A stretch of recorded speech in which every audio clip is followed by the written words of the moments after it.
The Vikings signed Ed Murbanks today in a monumental move. Does this put them over the top to win the Super Bowl? We'll discuss that as well as a lot of other stuff here tonight. Before we get into it, please hit like, subscribe, comment below, share this video.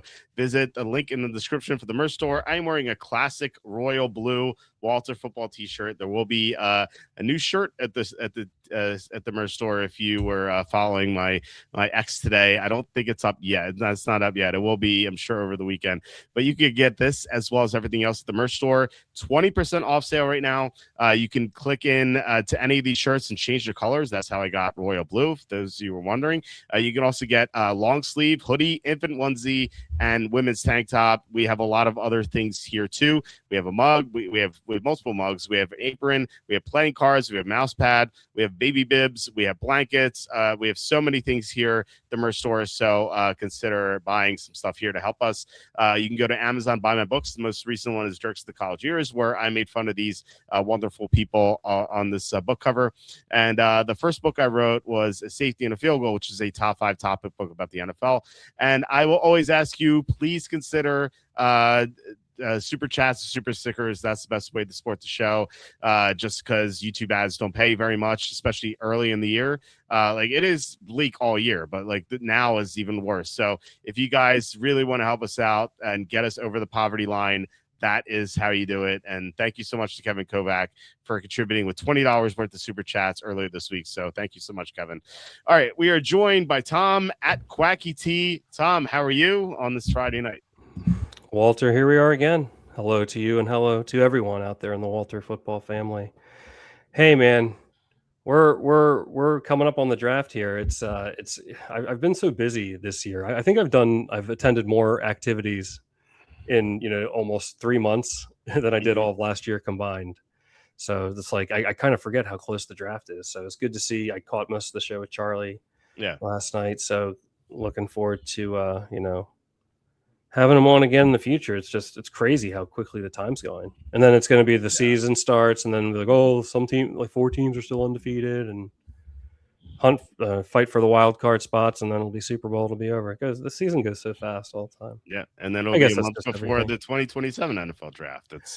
It does go by super quickly, and it gets faster every year, which is pretty scary. So that's it's something that you kind of have to live with, I guess. I don't know how you slow things down. It'd be cool to do that, I guess. But it does mean that we get to bet draft props soon. And we had Charlie on yesterday to discuss those draft props, and he gave us a few.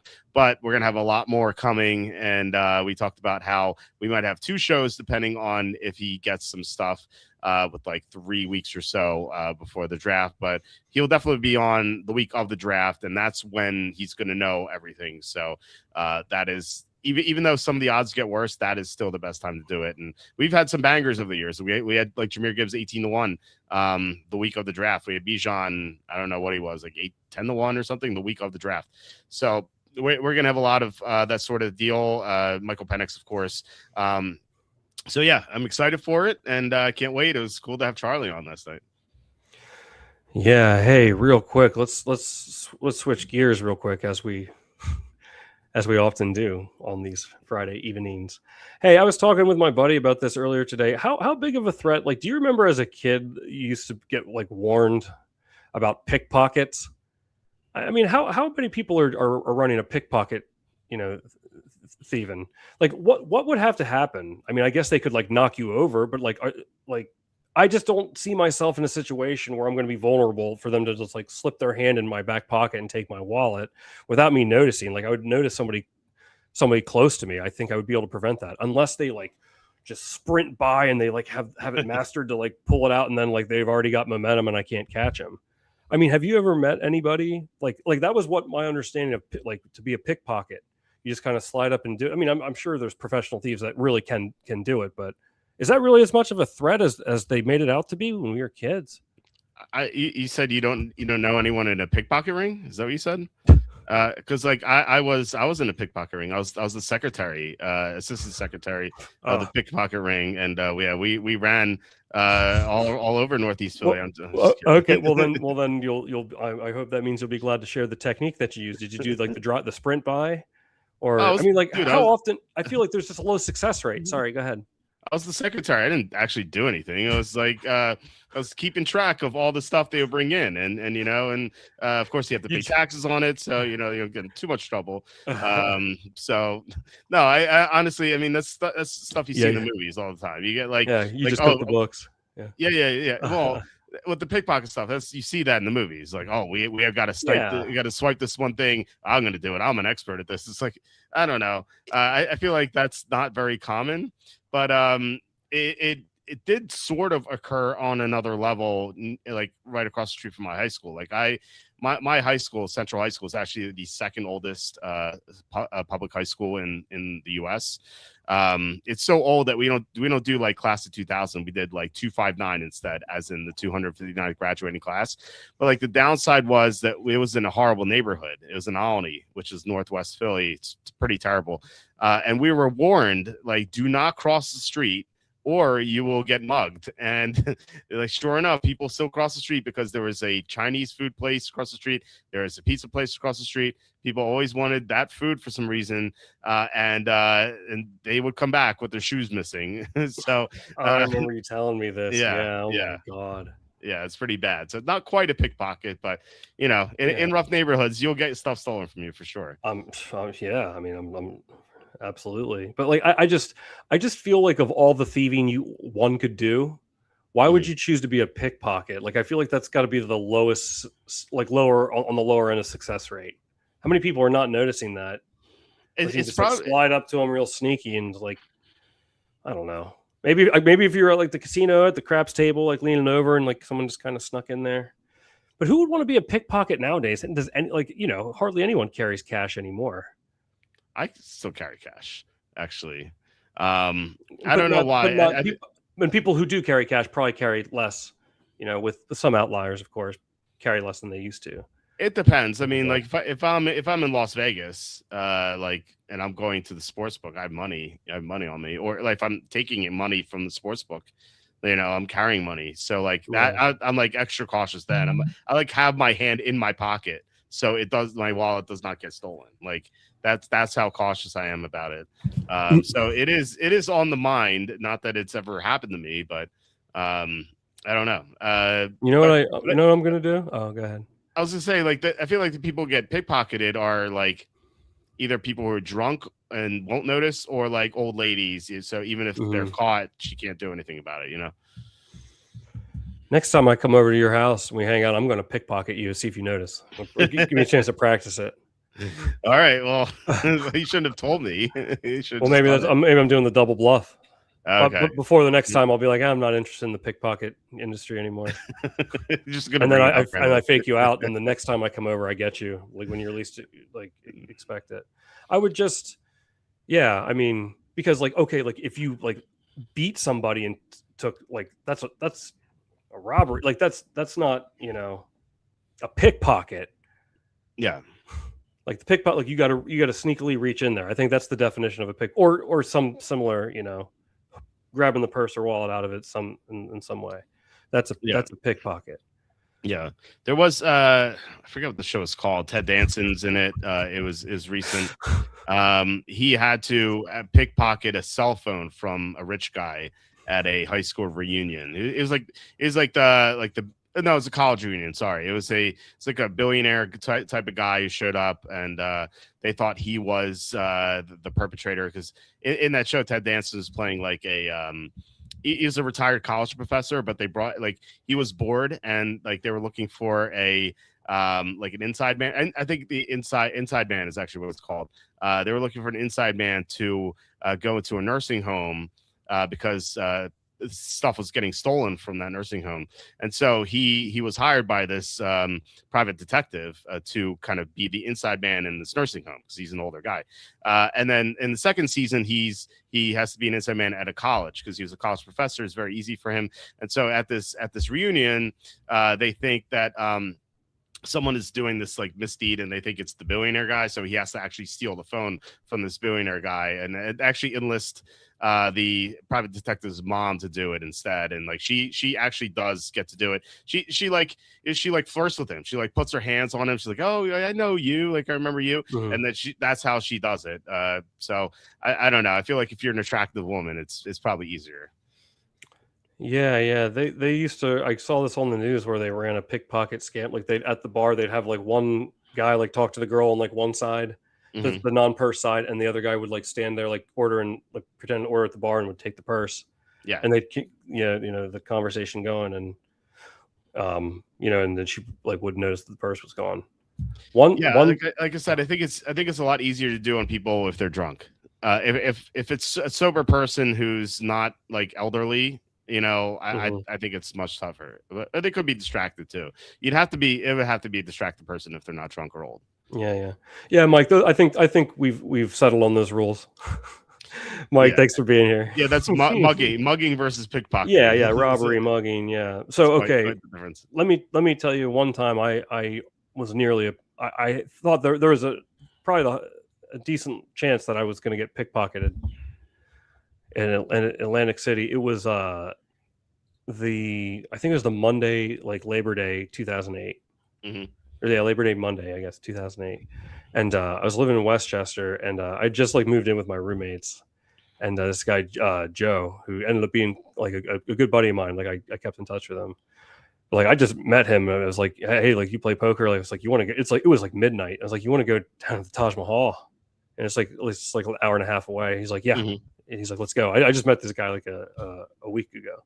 Okay. And we went down there and like we played on. I won like $500. He won like 300. And it was one of those. It was one of those bender. I mean, not quite a bender, but I'll call it a bender. Like one of those benders where like you go in and like when you come out, you're like a mole seeing the light. It's like, oh, it's tomorrow. And we walked out, and I was like, first off, like, you don't like come out of the casino like acting all happy. You say neutral or like look bummed. Right. So we walked out on the like throw your money around. So he was like kind of like smiling, and like we walked out on the boardwalk, and there were like these two like seedy looking characters, just like one of them was like shirtless. They looked like they might be homeless or something. I don't know, but younger guys, and they kind of walked. They like made eye contact with us, like, "Hey, how's it going, guys?" And Joe, the guy I was with, he's like, "Hey, like, what's up?" I'm like, "Dude, like, don't engage." And they started walking over to us. They're like, "What are you guys up to?" Like, "Oh, like we were like gonna head home. Like we just got done." And he's like, "You guys want to smoke later? We got some stuff. Like, meet me over on the beach." And I was like, it really felt wrong because like they're pretty close to us, and it was like, what is this situation? Smoke with like who are you? Yeah, And then I was like, Joe. Then Joe was like, "Well, maybe later." I was like, "Yeah, like we got to go." And the one guy like lunged him. He goes, "Why are you walking away like you're scared?" And I was like, "We're not." And I just kept walking. I was like, "We're not." But I was a little bit. How big were these people? Were they bigger than you? No, but I mean, it's like there's two of them. Like they, like I think they look like seedy characters. Like they probably are much more streetwise than I am. So it's like I don't know if they have a weapon on them. Like, I don't know if they have a knife or what their situation are. They cracked out on drugs. Like they might just. So, but like it was like I think that maybe they were like trying to test the waters because like he like lunged me like, "Why are you walking away like you're scared?" Yeah, it's just like I was just like, "Nope, we're good. Later, guys." I have a theory. I think they were undercover DARE officers, and they knew that you won the free throw contest. And they were just testing you. Yeah. If you said yes, they're gonna smoke with you. They're like, we caught you. I brought disgrace to the DARE free throw championship. Yeah, they're going to take it away from you. They're gonna, my God! It's like that's stripping teams of the championships. They're going to strip you of your free throw championship. Will you help be part of my team to help me get reinstated? Get reinstated. I think I deserve them. Well, you didn't get kicked out. I mean, you did well. You turned it down like a great free throw DARE champion. Yeah, exactly. That was good. That was good. I remember. I don't know if I told you this story. I might have told this story on the show before. One of my favorite coaches, my ninth grade basketball coach. Rest in peace. He's deceased, and he was a really great coach, Coach Rohrer, and we had this our rival school. He freaking hated this rival school, and I'm like a ninth grader. Like, I take the sports seriously, but I'm, like, I guess, like, I wasn't, like, didn't know how to turn up, like, quite that high. And I was like, it's a ninth grade team, like Coach Rohrer came in the locker room like a freaking bat out of hell. I mean, he was screaming his head off at us. We're gonna beat these mother effers. And I was like, I knew he didn't like them, but yeah, like this, I was like, oh my god, okay, like, I'm on board. So I was a role player. Like, I came off the bench and maybe average a couple points a game. I didn't get a whole lot of playing time, but in that game against we did beat our rival. We beat the rival. 48-44 was the score, and I had 2 points in the game. It was 2 free throws, and Coach Rohrer, I'll never forget. It was such a memorable game. He was screaming his head off on the sideline the entire game. So I get fouled. I scored 2 points, just 2 free throws. That's how I scored my points. Yeah. The ref passes me the ball before I shoot the first one, and Coach is screaming at me, "Prove your manhood! Prove your manhood!" And guess what? Bink, man! I made them both. And you know what? I wasn't one bit scared. I knew I was like icing the free throw shooter with that yelling. Like, he was just so, but like he was so hot. I'll never forget, and he was so happy when we won. Yeah. But I just remember, I didn't realize in the moment. Like, I think a lot of people might have folded under that pressure, but I never was concerned. I knew I was going to make them. I could shoot. I was a good free throw shooter. I know people. I know, like, one guy specifically who is a really good shooter. If we're just shooting around, even playing like 2-on-2, 3-on-3, even like 5-on-5, he'll hit everything if he's wide open, including like shots near the free throw line.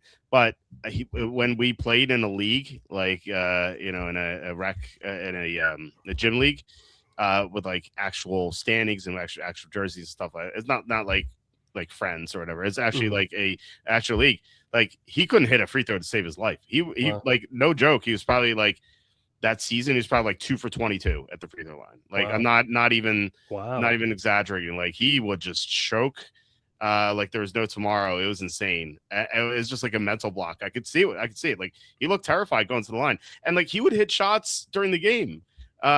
He would hit threes, but when he went to the free throw line, he was like worse than Shaq. He was so bad.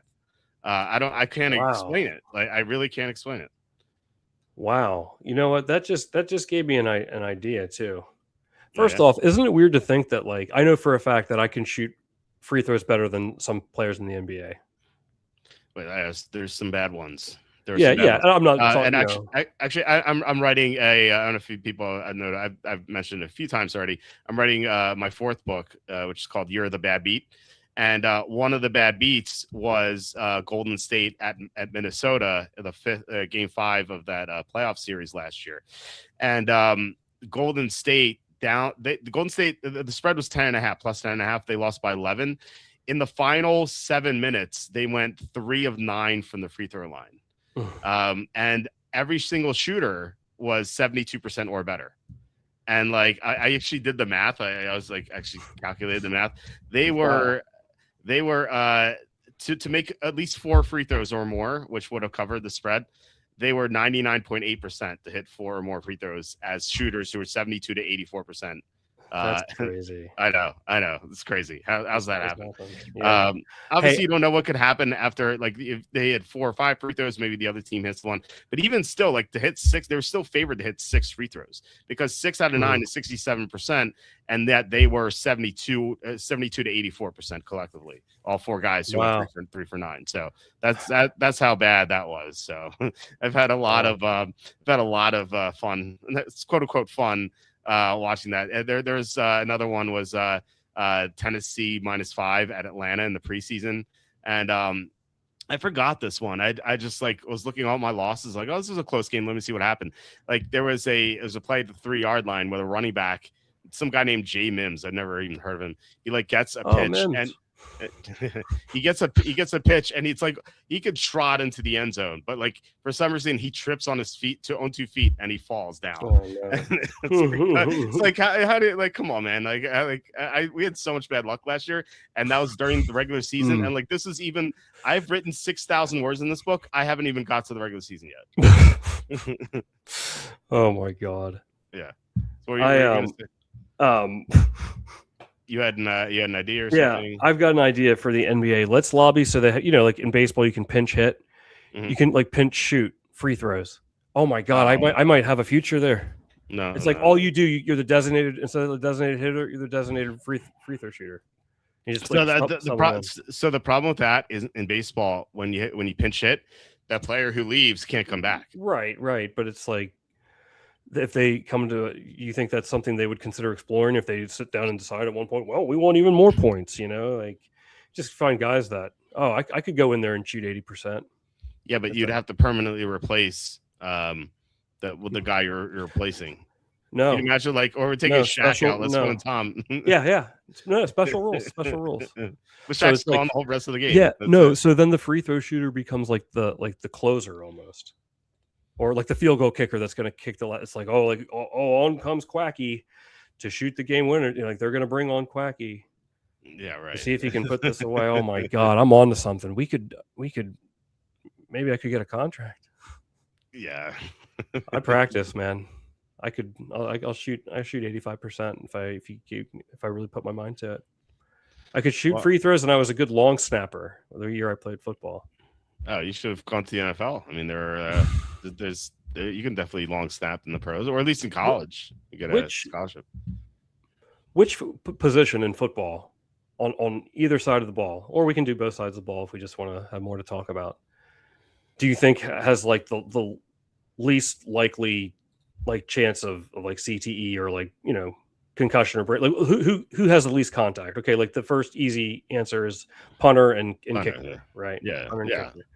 But then what do you think, like the long snapper? Because of course they're going to get hit because they can't touch them, right? That's a penalty. But of course it's going to happen. Like the penalty is going to get called, so you're not going to like never be touched. But they used to, they used to be able to, but now they can't. So I guess it's them. I don't know. I mean, these guys get hit so much. It's hard to say.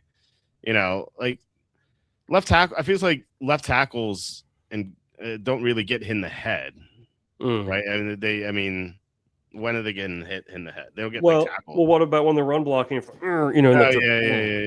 I guess that's just thinking of pass protection. Yeah, it's not like they're getting clotheslined out in the flat or anything, but right.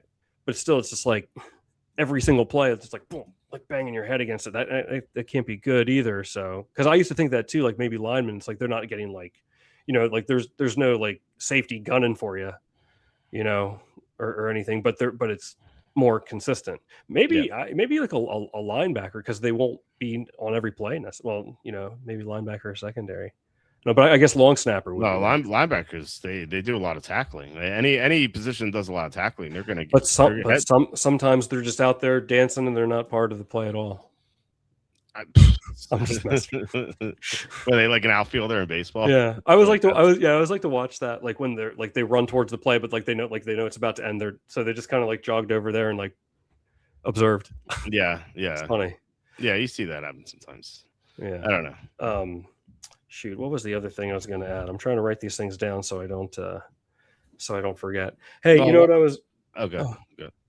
Go ahead. You know what I was watching the other day, and I discovered it many years ago. Mac McClung's senior mixtape, his senior year of high school. Dude, that guy was dirty, man. He's so good. Really? Why do you think, like, he won the dunk contest twice? Why do you think he doesn't really get a chance in the NBA? Like, you think that the skills like translate?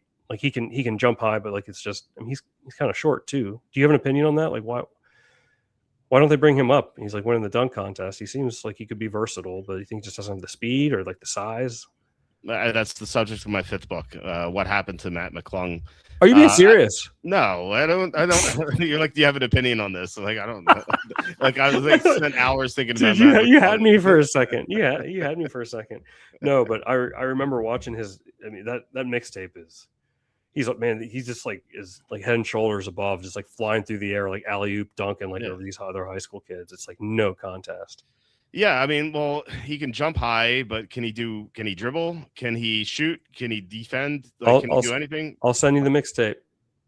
I'm that's fine, but like, can he do any of those things? Like, that's what he need to do. Like, remember Harold Yeah, Miner won the All Star dunk contest in was '93, and he was barely an NBA player. Like, he just he played like right. 10 minutes, 12 minutes here and there, and he never really a real player. I remember thinking that as well when I loved basketball back then. It was my first sport that I loved. And in '93, I would have been 10. And so I remember seeing him win the dunk contest. And I was like collecting cards back then. And I was like, oh man, I got a Harold Miner rookie card. This could be worth a lot because he's dunking like Jordan. And Yeah. like, Oh, of course, nice. like he just never becomes anything. And the card's like Yeah. 5 cents now. So I don't know. I mean, they just like you need to do other stuff. If you can just jump, you can be a Mhm. dunker, but like you have to do other things. Well, I mean, I know that, but it just seems like I don't know. I mean, he did play in a couple games. Like I say a Yeah. couple, like a handful. They did bring him up, and he accumulated some stats. It wasn't like a Bronny James stat line or anything. Yeah. Because I remember seeing like a meme on like the Magic page that I follow. It's like I want to say he had like a respectable like off the bench like an 8.4 rebound sort of deal like for his first game. So Mhm.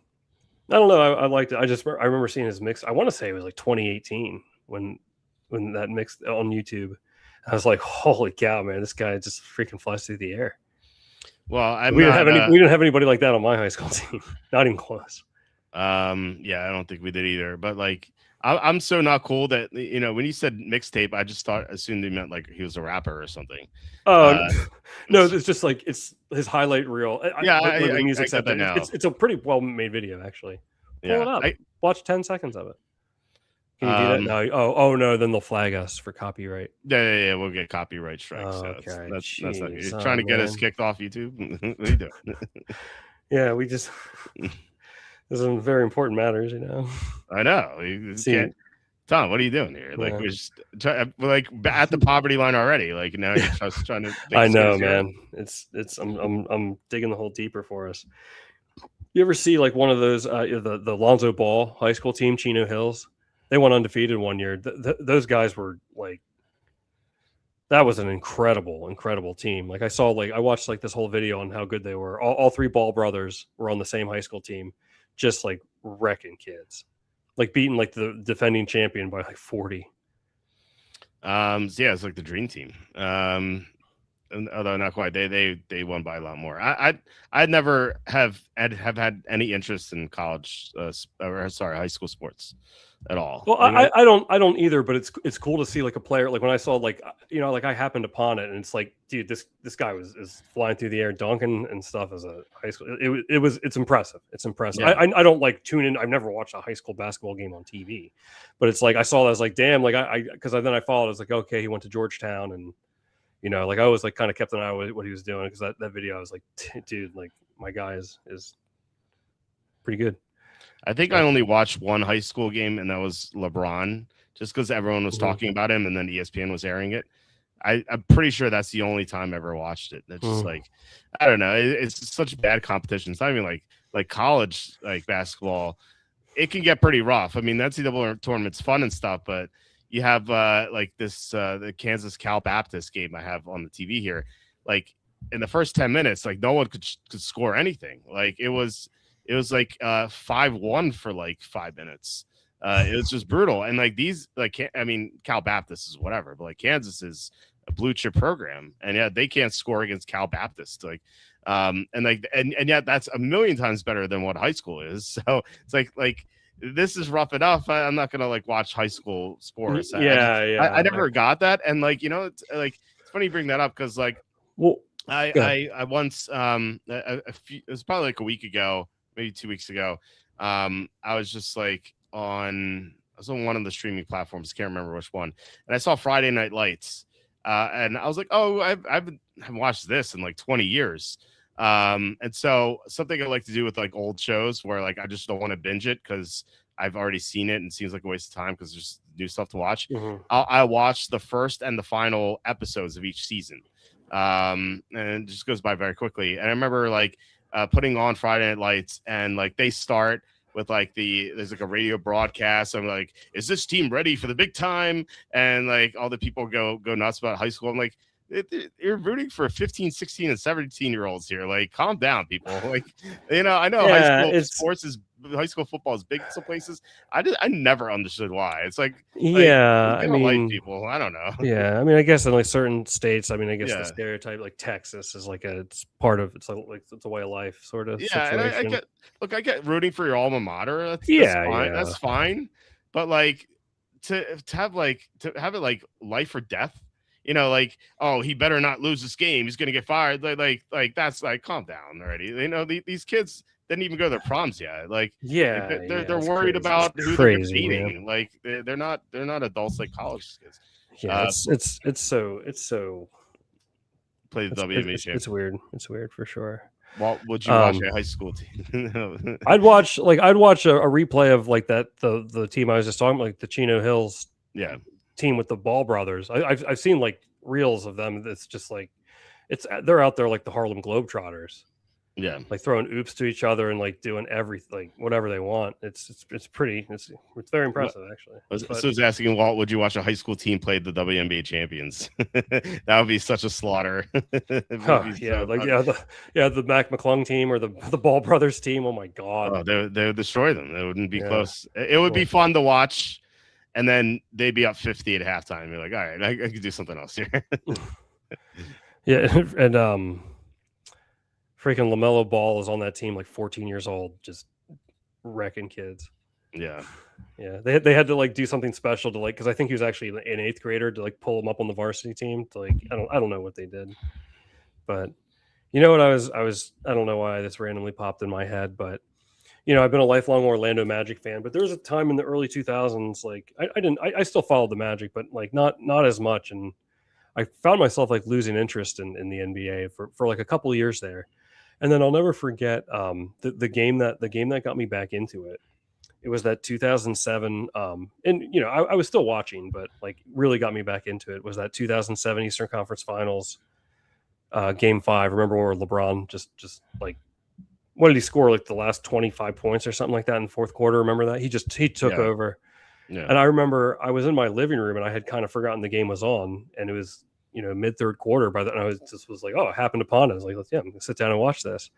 I couldn't believe what I was seeing.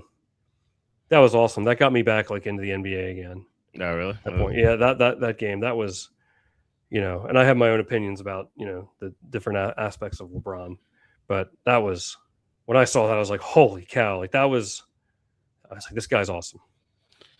Yeah, it was a very promising start to his career, and I mean, he's obviously had a great career, but I expected more honestly. I know he's won multiple championships. I thought maybe he would do more on his own. Like he kept going from team to team. It's kind of like disappointing. Where like Jordan stuck with the Bulls and Kobe stuck with the Lakers. I thought he'd stick with the Cavs. And the Cleveland would be a dominant team for 20 years, and then he left, taking the talents to South Beach. Like that was like obnoxious. And then like he joined with like 2 other superstars, and then they didn't win right away. Like that was embarrassing. And then obviously they won more, but then he went back to Cleveland, and now he's in LA. Like, I don't know, stay with one team, bro. Like come on. I get like late in your career, like Jordan went to Washington. That doesn't really count. It's I don't know. It's weird to say because he's had such a great career, but I expected more. I thought he'd be. I thought he would definitely surpass like Kobe, but I think I would take Kobe over LeBron. Yeah, it's interesting. I still can't believe that Lakers team won in 2020. I could not believe they won. It was the BS championship because they had a break, and like the reason you would be bearish on that Laker team is because Anthony Davis was so injury prone, but he had a 4-month break, so like he was able to just not get injured. And I thought that was key. LeBron's an older player at this point. He was able to rest. It was great for them, and it was a weird bubble type of thing. Like not even all the teams were there. That doesn't count. I don't buy that title. Well, I mean, I think I put less stock into it, but I don't think it's that simple to just say like discount it. I mean, they definitely they didn't do nothing, but it's more complicated than that, I think. But it's definitely it has a weird feel to it. I mean, geez, he really only should have gotten one in Miami. That San Antonio series, Yeah. how could they give that away? I mean, lucky Yeah. for them that team won 5, but I remember watching that live. Yeah. But yeah, it's crazy. I wonder if they're gonna. I mean, do you think he has a shot at getting another one? I hear there's drama in that locker room Is there? I haven't involving heard any. Bronny, and because they're trying to like re-sign Bronny, and he sucks, and like Luca doesn't like him, and Reeves, and LeBron doesn't like that Luca's taking the spotlight, and Is all that true, or are you just making that up? I don't know. I saw a video about it. I'll find it and send it to you. Okay. I fell asleep like halfway through it, but remember when they lost the first year on the Heat? He was on the Heat. Oh, Yeah. to the Mavericks. Yeah. I could cry right now, tears of joy.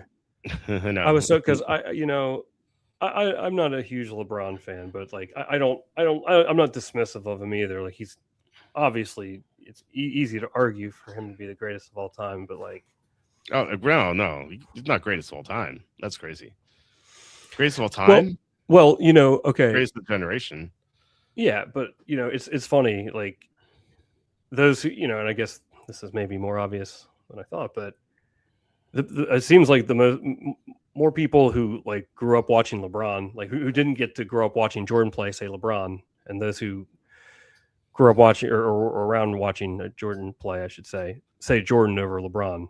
But I remember I used to work at this pizza place, and this guy Fred, this old guy Fred, we had like movies, like a TV in there, so it was kind of like we were just in there like watching sports and documentaries, and like I don't know, we were just like talking about. I think we were watching The Last Dance, and Fred comes in. Fred's like 80 years old. Yeah. And I'm like, who do you think's like the greatest? Fred has like Michael Jordan. He's like, no, Wilt Chamberlain. Yeah. That was his era. I mean, he scored 100 points. He scored 100 points. Oh yeah, dude, and Bam scored 83, man. Yeah, Bam's second best. Bam's better than LeBron. That's good. People are gonna cook that. Man, people were mad about that. Yeah, they're losers. They have nothing else to like worry about here. Like, yeah, it was legit. They're 83 points. It wasn't. I don't know. I didn't feel it was like manufactured or anything. No, I disagree. Why are they running with 2 minutes to go? Why are they in a hurry to get the ball to Bam with up 25? They're definitely going for it. Absolutely. So the other team the other teams are professionals. They can stop him. Yeah, fair. But I'm just saying it was like it wasn't organic, if you will. I'll argue, and that I think that's what has people upset because he didn't need to be in the game. Like when he has 70, they could have pulled him out, and he could have come out afterwards and been like, respect to Kobe, or something like that. Because like I could have passed it, but like I didn't feel like it was. Well, why do they need to keep Bam in that game? Like they're going for. I'm saying that's why I think people. That's why I think people are. Though. I thought they won by like 24. They won by 21. That's a blowout. It was. Yeah, but it wasn't like a 30 point game. It was like hovering between like 18 and 24. But you always see you see. I don't know. I've seen. Like James Harden the other day, like his team was up 18. He was still in the game at the end. I recognize that does happen sometimes, but it's like I saw it looked like the Heat were when the other Heat players were on the free throw line in the fourth quarter, they were trying to miss intentionally so they could hopefully get a rebound and get the ball to Bam so he could get it there. It's just they made a concerted effort, and that's fine. He still scored the points. He still did it, but that's what people are grumbling about, I guess. And the fact that he shot so many free throws, but so did Wilt Chamberlain, didn't he? I think he maybe shot more, very close to it when 100 games. So I don't see why that's the negative. I mean, he was so dominant, he kept getting fouled. Yeah, well, that's what people are saying, and that one video I sent you. I can't remember the creator, but he's like, "This is absolutely disgusting, man." He was going in. No, going in, man. Yeah, it's just like I said, he's a loser. He's got like I don't think he truly believes it. I think he did it for the clicks. I mean, I can see why people would feel, it's like in the minds of some, it's like they violated an unwritten rule. It's like in baseball. If you're up 10 runs, you don't, and you got a man on first, you don't try to steal a base. That's like stuff Well, like no, that. you don't do that because you don't want to embarrass the other team. Like there's no embarrassment of the other team. Like there's Washington's still playing hard. I don't know. It wasn't, like I said, it wasn't a 30-point blowout. It was 18 to 24 ish. Like at the end. Like, what was Kobe's shooting percentage in the 81-point game? I don't know. Like 65.4. I don't know. You're asking me. I guess we had this thing called the internet, but yeah. Oh no, the information superhighway. Yeah. Yeah, I don't know. What is Y2K? Kobe 81-point game stats? I don't know. Let's see. We get the box score here. Yeah, and it's against the Canadian teams. That doesn't count either. Box score. Don't be hating on the Raptors, man. Don't hate on the Dinos. I'm hating on Canada, not the Raptors. 28 of 46 from the field. That's pretty good. It's over 50%. I mean, 60.9%. 20 free throws. Damn, over 50% from three too. Yeah. I remember he hit a lot of threes at the end. I remember that. Yeah. And look, I mean, they were up 18. That was almost the margin of the other game. It was 21. Pretty close. I'm sure he was in at the end. Well, I've heard the argument that let's see this. Unfortunately, you have to scroll down because ESPN, like you would think they do it reverse chronologically, but you have to like scroll down. Lamar Odom. Look, Lamar Odom's in it. Yeah, he had a block. Nice job. I saw Bosch in there too. All right. Where was Kobe's last point? But there we go. People are saying that like because it wasn't like that dominant of a game from Bam. That's the other argument I'm hearing. Like, what was it, 20 of 43? Here we go. 43 seconds left. The Lakers are up 121-102. Why is Kobe in the game with 43 seconds left? He's hitting free throws. He gets 2 free throws to get to 81. Oh my God, dude. You're laying it down right now, man. What do they have to say to that? That's it. Same thing. It was the same thing. Oh my God. They're going to be unhappy to hear that. Good. I've been calling people out a lot. Dude, in your eye, huh, man? That's it. It's the same thing. The same thing. They say that Pam Beasley meme. Oh, you don't know. The same picture. Okay, well, I guess then it's because it was because he shot more than twice as many free throws, and I guess it just didn't look as dominant. Like, I'm just telling you what I heard. Centers shoot more free throws than guards. Like that's like everyone knows that. Yeah, 43. That's a lot. Yeah, but he's just how dominant he was. I'm just telling you. I think it's an intriguing story, but that's what I'm hearing. That's what people's arguments that I'm hearing that are against it. I think it's more impressive that he shot that many free throws because he was that dominant that they couldn't stop him and they had to keep fouling him. You think he gets in the Hall of Fame now? Bam out of well, I mean that I'm sure his jersey will be in first ballot. Man. His jersey will be in the Hall of Fame for that game. Oh my God! But the thing with Bam is that he's still really young. Like not really. I think he's like 26 or 27 if I remember correctly. Let's see. We have this cool device that gives us information here. He's 28. This cool device. Yeah. He's 28. So he's not like super young, but he's still a young player. He still has a bright future ahead of him. If he retired today, he would not be in the Hall of Fame outside of the one game. But who's to say in 6-7 years if he's not going to score 83 again? What if he has a few 50-point games and he helps the team win a championship or at least get to the championship? Then you could maybe argue that he'll be in the Hall of Fame, but it's way too early now to say yes or no. Pat says Kobe Bryant, Jeremy Lin, and leader singer of the Strokes all had the same birthday as me. It's quite a lineup. Nice. Well, what if Bam gets a ring? Then he's in. I mean, yeah. If he is one of the top 2 players on the team, yeah.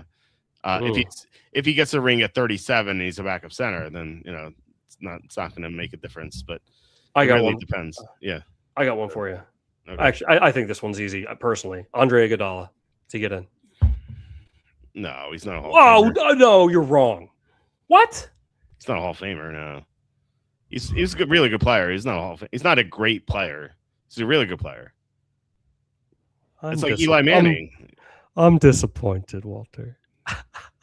You really think Andre Iguodala should be in the Hall of Fame? He's got three rings and an NBA and a Finals MVP. He was a solid and consistent player, great defender.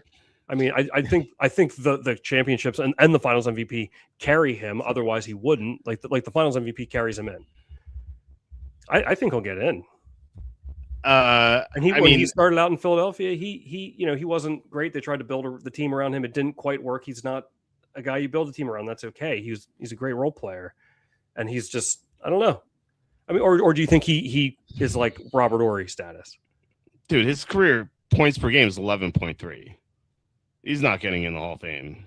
Sorry, like a Finals MVP is like Eli Manning winning the Super Bowl MVP. Like that shouldn't get him into the Hall of Fame. Yeah, and he's going to get in the Hall of Fame too. Only because it's his last name. Only because of his last name. Not only his name is last name. Yeah. If his name was Eli Jones, he would not be in the Hall of Fame. Jones is his middle name. Eli Jones, man. No, but I mean, look, there's more, and I know the arguments because I've looked at it. You know, I've gone back and forth with the Eli to the Hall of Fame argument, but I just think by virtue of the fact that he beat the arguably the greatest dynasty in history twice, especially that undefeated season. And I know it was the defense, and I'm not blind to that, but like. If it was just like two other, like, I don't want to say random teams, but like two other random teams, I think it's the fact that it was the Patriots twice and the one time it was that undefeated season that'll be remembered for. Like he has staying power. That is something that's a Super Bowl that will be remembered forever. Yeah, sure, you can argue that maybe most Super Bowls have that, but like that one was special. Undefeated, helmet catch, 35 seconds. Like that one, he has staying power, and as a result is like a memorable face of the NFL brand. And I think getting him in there helps that. So it's part of that. So I think by virtue of the magnitude of the victories, to me, excuses the 50, the 500, Mr. 500, or didn't he throw just as many touchdown passes as interceptions or something like that? Am I making that up? Sounds about right. I don't know, but, he's not the reason. He's not the primary reason they won the Super Bowls. Is the defense. Yeah, I know, but he also had some. In addition to those being memorable Super Bowls, he had very memorable and iconic plays. Certainly the helmet catch, and now you can argue Manning to Manningham too. Like he's attached to some iconic plays, and I think that's why that helps him. If it was like. If it was like a Super Bowl, like take like remember when the Ravens beat the Giants, if they beat like a Giants caliber team that put like that kind of effort up, and it was just one-sided, like it might be different, but the magnitude and the fact that will be forever tied to those iconic plays gets him over the hump. And to me, excuses, the very mediocre that is Eli Manning. He seems like a nice guy too. Why not? I actually heard that he's a super nice guy, but okay. I thought you were going to say he's not. I was going to be disappointed. No, I actually heard that Peyton's a dick, and Eli's the nice one. That's what people have told me. Patrick said I'm a Giants fan and clutch, but defense carried, and he went years playing terribly before OBJ revived. And yeah, that's definitely true. And I don't disagree. I don't disagree, but I'm hanging my hat on the magnitude of the victories being so unique in their own rights. Really, here's an exercise for you. If and I think I said this on Wednesday's show, or maybe it was Tuesday's show. I can't remember when. Now Rivers and Manning were traded for one another. They're tied to each other. If you nix that trade and Rivers spends his entire career with the Giants, Eli Manning spends his entire career at the Chargers, how many Super Bowls do Rivers and Manning have respectively? Tell me that. What if the trade never happens? Mm-hmm. I think. Okay, well, I think the Eli Super Bowl count is very easy. What, zero? Of course, it's zero. Rivers is better than Manning, and Rivers never won in San Diego. Of course, it's gonna be zero. But how many Super Bowls does Rivers win with the Giants? We know the answer is at least two, because again, Rivers is better than Manning, And so I would argue that, okay, maybe Rivers doesn't make those clutch plays, but maybe Rivers is just better, that he has a lead and he doesn't need to make those clutch plays, and the games are blowouts. Okay, I'll argue, yeah, on paper, but I mean, does he have the ability to win at least two? Sure, but like that doesn't mean it's going to happen. I mean, everyone thought that LeBron and the Heat the first year were going to win easily, and they lost. So like, yeah, on paper, but I mean, but the Giants won because of the defense, but not Eli. And so if you make the quarterback better, of course they're going to win. And I would argue that I think they win in 2012. That team I think went 12-4, and they lost, I believe, in the second round.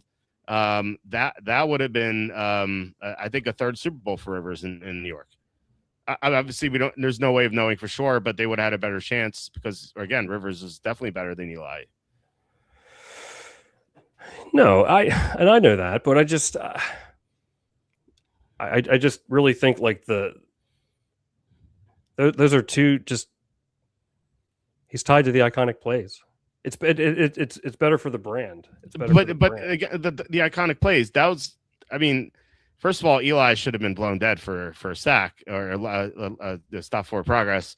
And second, David Tyree was the one who made the catch. Not Eli didn't make the catch. David Tyree pinned the ball to his helmet. Like, that was insane. I mean, that play was more on Tyree than Eli. Yeah, but he made a nice play to get out of that sack. What looked like a short sack.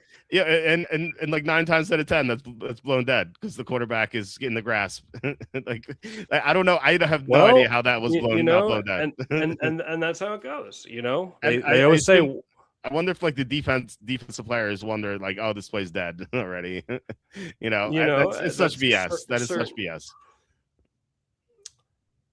No. It was Tyree was. He wasn't 100% of that play. He was like 80% of that play. Sorry. Yeah, but it's. How about the throw to Plaxico Burress? That was a nice throw. Yeah, Rivers would have made that throw in his sleep. Come on. Yeah, what are we doing here?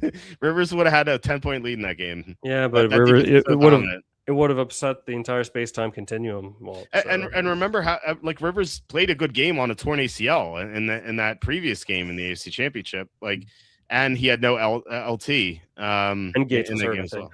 And Gates got hurt too. Yeah, like 21-12. Yeah. Look, I think we saw Rivers play like a decent game on a torn ACL. Like, if he's healthy in that game against the Patriots in the Super Bowl, they score. I think they win by 10 in that game, and there's no need for a clutch play. They just win comfortably. Well, because remember how poor the Patriots were that year covering the spread. They covered the spread one time in the second half of the year. That was when the Steelers guaranteed the win. Yeah. Well, the one guy on the Steelers. Yeah. What was that? I can't remember his name. I don't know. I always forget like the name. Who is? Well, yeah. Let's look. Who guaranteed the win over the Patriots? Hold on. Let me see if that pops up. Okay, which Steeler? And over the Patriots in 2007. Maybe? Anthony Smith. There we go. Okay. That's funny. That's so funny because it was like, everyone thought like Pittsburgh was going to win, and that was the last game they covered after just rolling everybody. Remember those games against Buffalo and Cincinnati? It was like 35-10 and like 56-7. 56. It was like 56-10 or something. Yeah. They were just. It was disgusting. It was disgusting, and they made the spread. In the Eagles Patriots Sunday night game, the spread was minus 21.5. Yeah, I'll never forget that. And then the next week at Baltimore is 20.5 on the road, 20.5. And they could have lost both. Like Baltimore had them on the ropes. Well, not only that, but Baltimore, who is not that was Brian Billick's last year. Yeah, and Kyle Bowler. Baltimore, who did not have a good year. I mean, that's why I got fired. They had a terrible year. Yeah. So they weren't the powerhouse that we know them as now. But they were beating they're leading by 4, I think. And the Patriots were coming. So they have the Patriots offense out there on 4th down, and they do. I think it was like 4th and short, and they did a run play, and the Ravens stopped them, and they started celebrating. But the refs come out. Brian Billick called a timeout. Yeah. Before that, and I'll never forget. Billick was. Just like the way, like the camera panned over to him, and he was just like, you could see it. I remember looking at Billick's face in that moment. I was like, he's getting fired after the season. He was just like, how could that happen? And then of course, so they got another play because they called the timeout before the play actually started. Of course, they converted and ended up winning the game. And then remember, on the very last play, the Ravens threw a Hail Mary. It was almost like foreshadowing in a way. Like, hey, like these guys are mortal. You know, I want to say it was Todd Heap, but I don't think it was. I remember it being a tight end. They threw like a Hail Mary and they caught it on the 3, but then they tackled him. It was like the 2 or the 3 and time ran out. Yeah. But it was like, oh my God, it was just kind of foreshadowing, like, hey, like you guys aren't out of the woods. Like it's coming for you. You know, it's this loss is coming for you. Yeah. I wonder what Billick's doing these days, because he used to be on NFL Network and just like disappeared. And like I haven't seen him in forever. It's like, what is he doing? Real quick, Patrick asked, actually I wanted to tell him before he, I don't know how long he's gonna be on. Well, off topic, when you get the PDFUA for next week, and I shoot you an email about it, I can send my GME 1 day 2 expiry strategy I used yesterday. Got 20% return. Nice. Yeah, no, I'll send you the PDFUA play on Sunday. Usually comes in at like 8 p.m.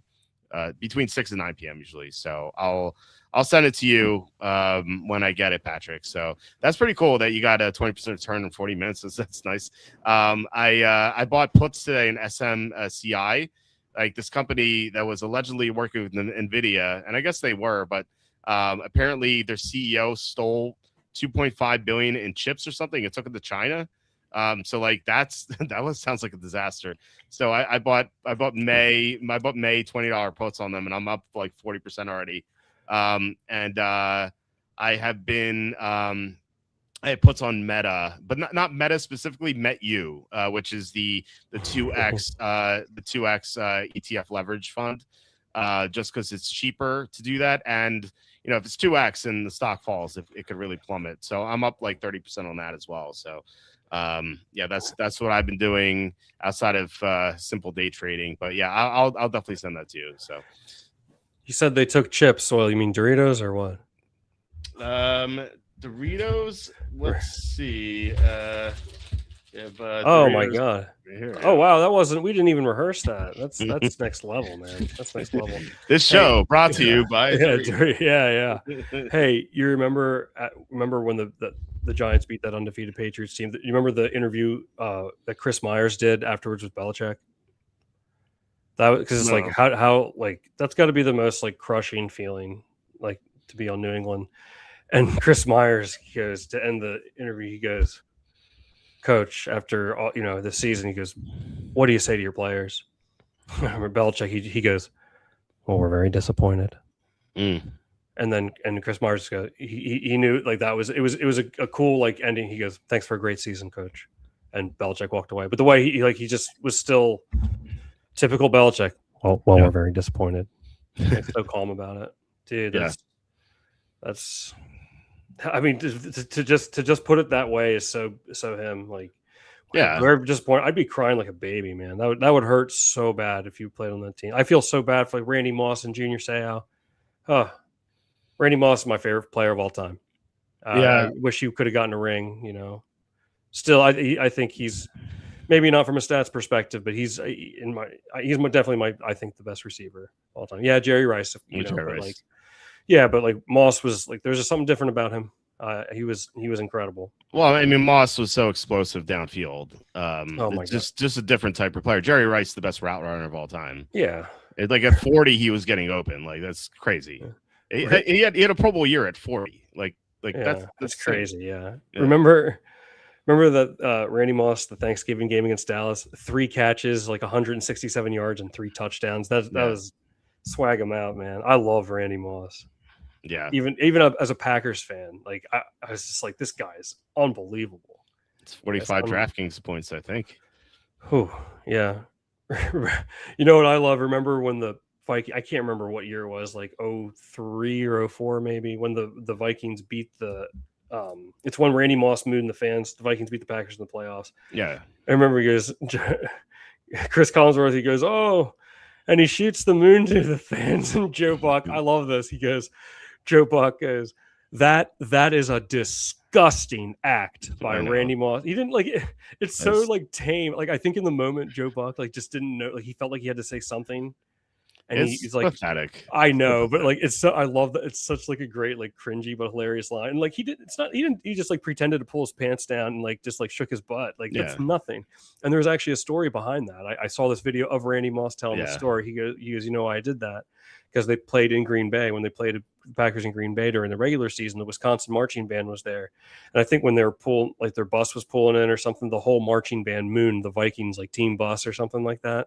Okay. So Randy like remembered that, and he's like, "I'm gonna get you back." So that's why he did that. Like he was mooning him back because that Wisconsin band did it to him. So that was the story behind why he did it.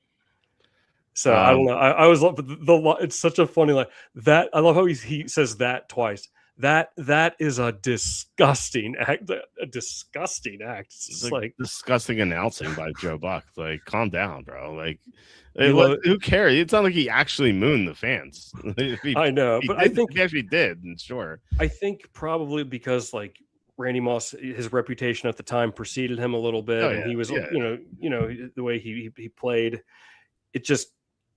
That's where it went for Joe Buck. A lot of people don't like Joe Buck. I think I think he deserves a little bit more credit. I know why people don't like him. He can be condescending. Oh, he's very condescending. Yeah. There's also nepotism involved too. Yeah. Oh yeah. Not like Bob Costas level.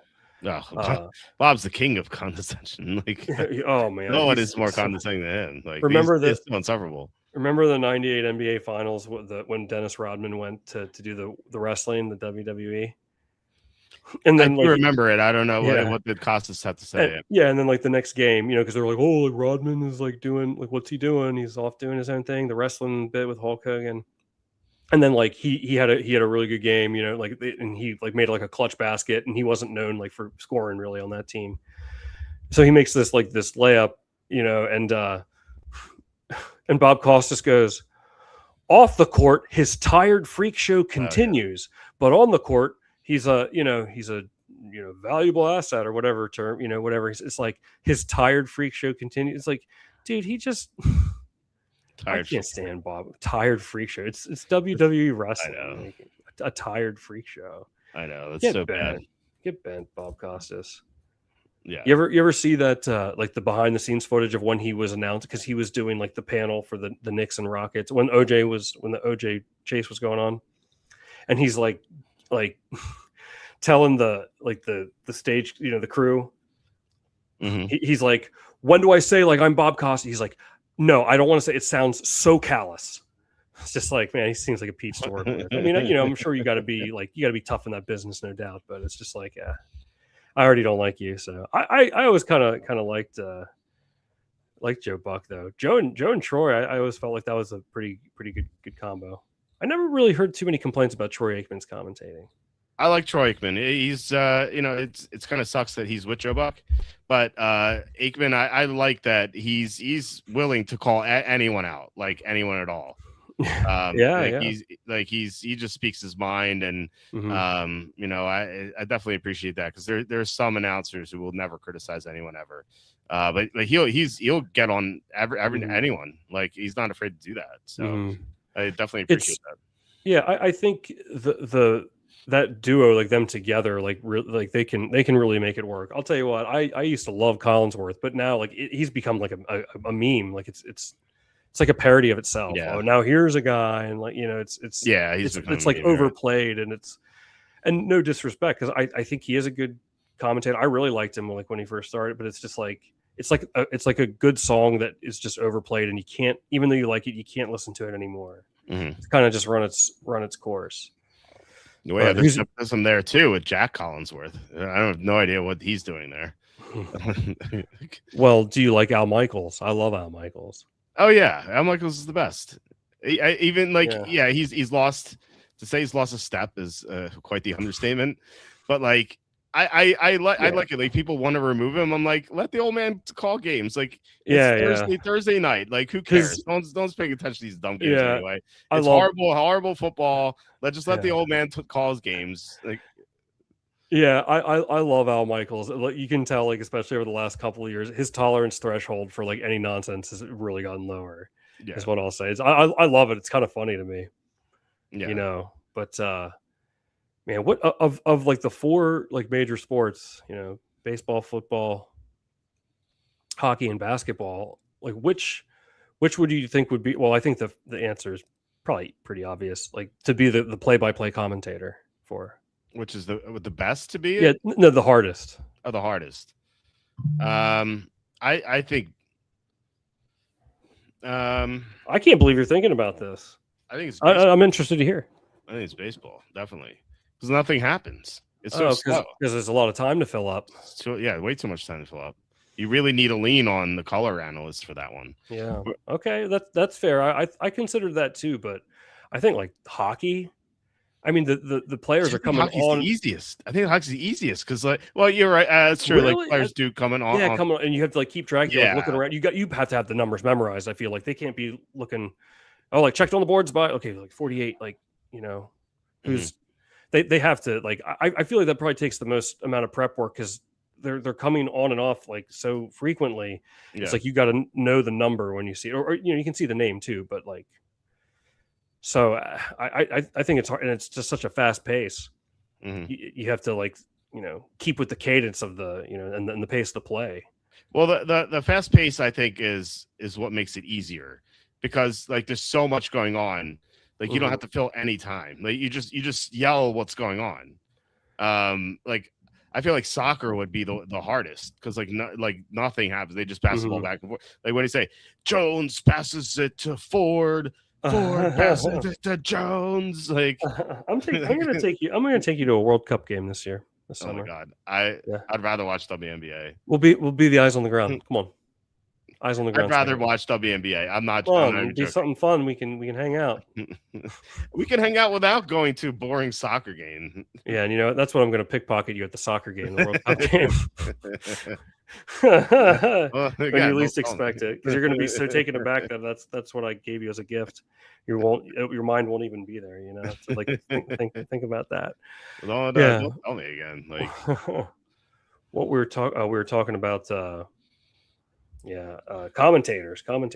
I don't know. There's not really any commentator I hate. I'm kind of over Collinsworth. I do like Mike Tirico. I like Tirico a lot. I heard he's like a naughty guy where like he's gotten in trouble with women in the workplace. I that's what I heard. I don't know if that's true for sure. You never know. Yeah. But it was kind of like Chris Berman. Remember that whole leather deal with Chris Berman? Vaguely. It was some woman wearing leather pants, and he's like, "Hey, leather, you're with me." Like it's like a leather. I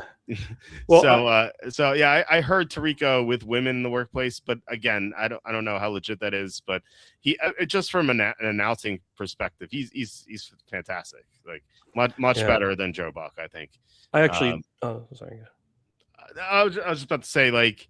He's definitely up there, like Al Michaels in his prime better, I think, but he's better than Michaels now. And I don't know, like who's better than Tirico at this point. Yeah, I actually know somebody that worked with Mike Tirico, and they said he's a really good guy. They said he's really nice for whatever it's worth. They said they really enjoyed working with him. Okay. You know what call I love, especially by Tirico? Will Hill is going to win the game on a blocked field goal. That was a good call. Remember that 2015? Yes. Yeah. That's a good call. Like the pacing of it was really, really good, and that was a bizarre play. Mm-hmm. Like the inflection on a blocked field goal, like that. Like it goes. He did a good job. Yeah, he does he does the inflection pretty well. Mm-hmm. I'm trying to think of. What are some? Remember the Joe Carter home run to beat the Phillies in the World Series, the walk off. Well, I was, of it. I love that Phillies team. It was made me very sad, and I was at Nifty 50s at the time. I didn't because when you get invited in Nifty 50s, you have to go because it's the best restaurant in the world. Oh, wow. But it was that's when it was, and I remember just being there with my mom and my sister. Being I guess I was 11 at that point.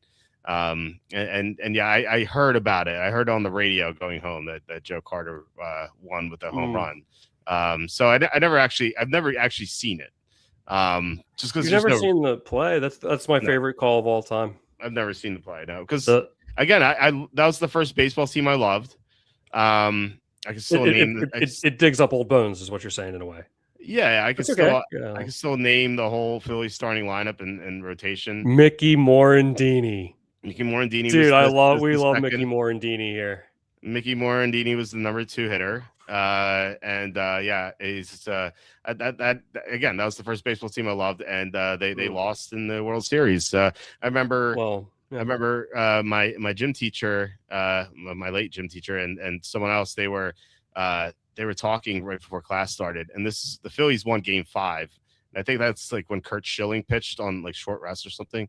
But Schilling had a great game, and so they got it to 3-2, and I was so hopeful. And I remember my gym teacher and this other teacher having a conversation that I overheard, and they're like, "Do you think the Phillies have a chance?" And the guy's like, "Nah, they don't." Right? And they're like, "Nah," and that like broke my heart as an 11-year-old.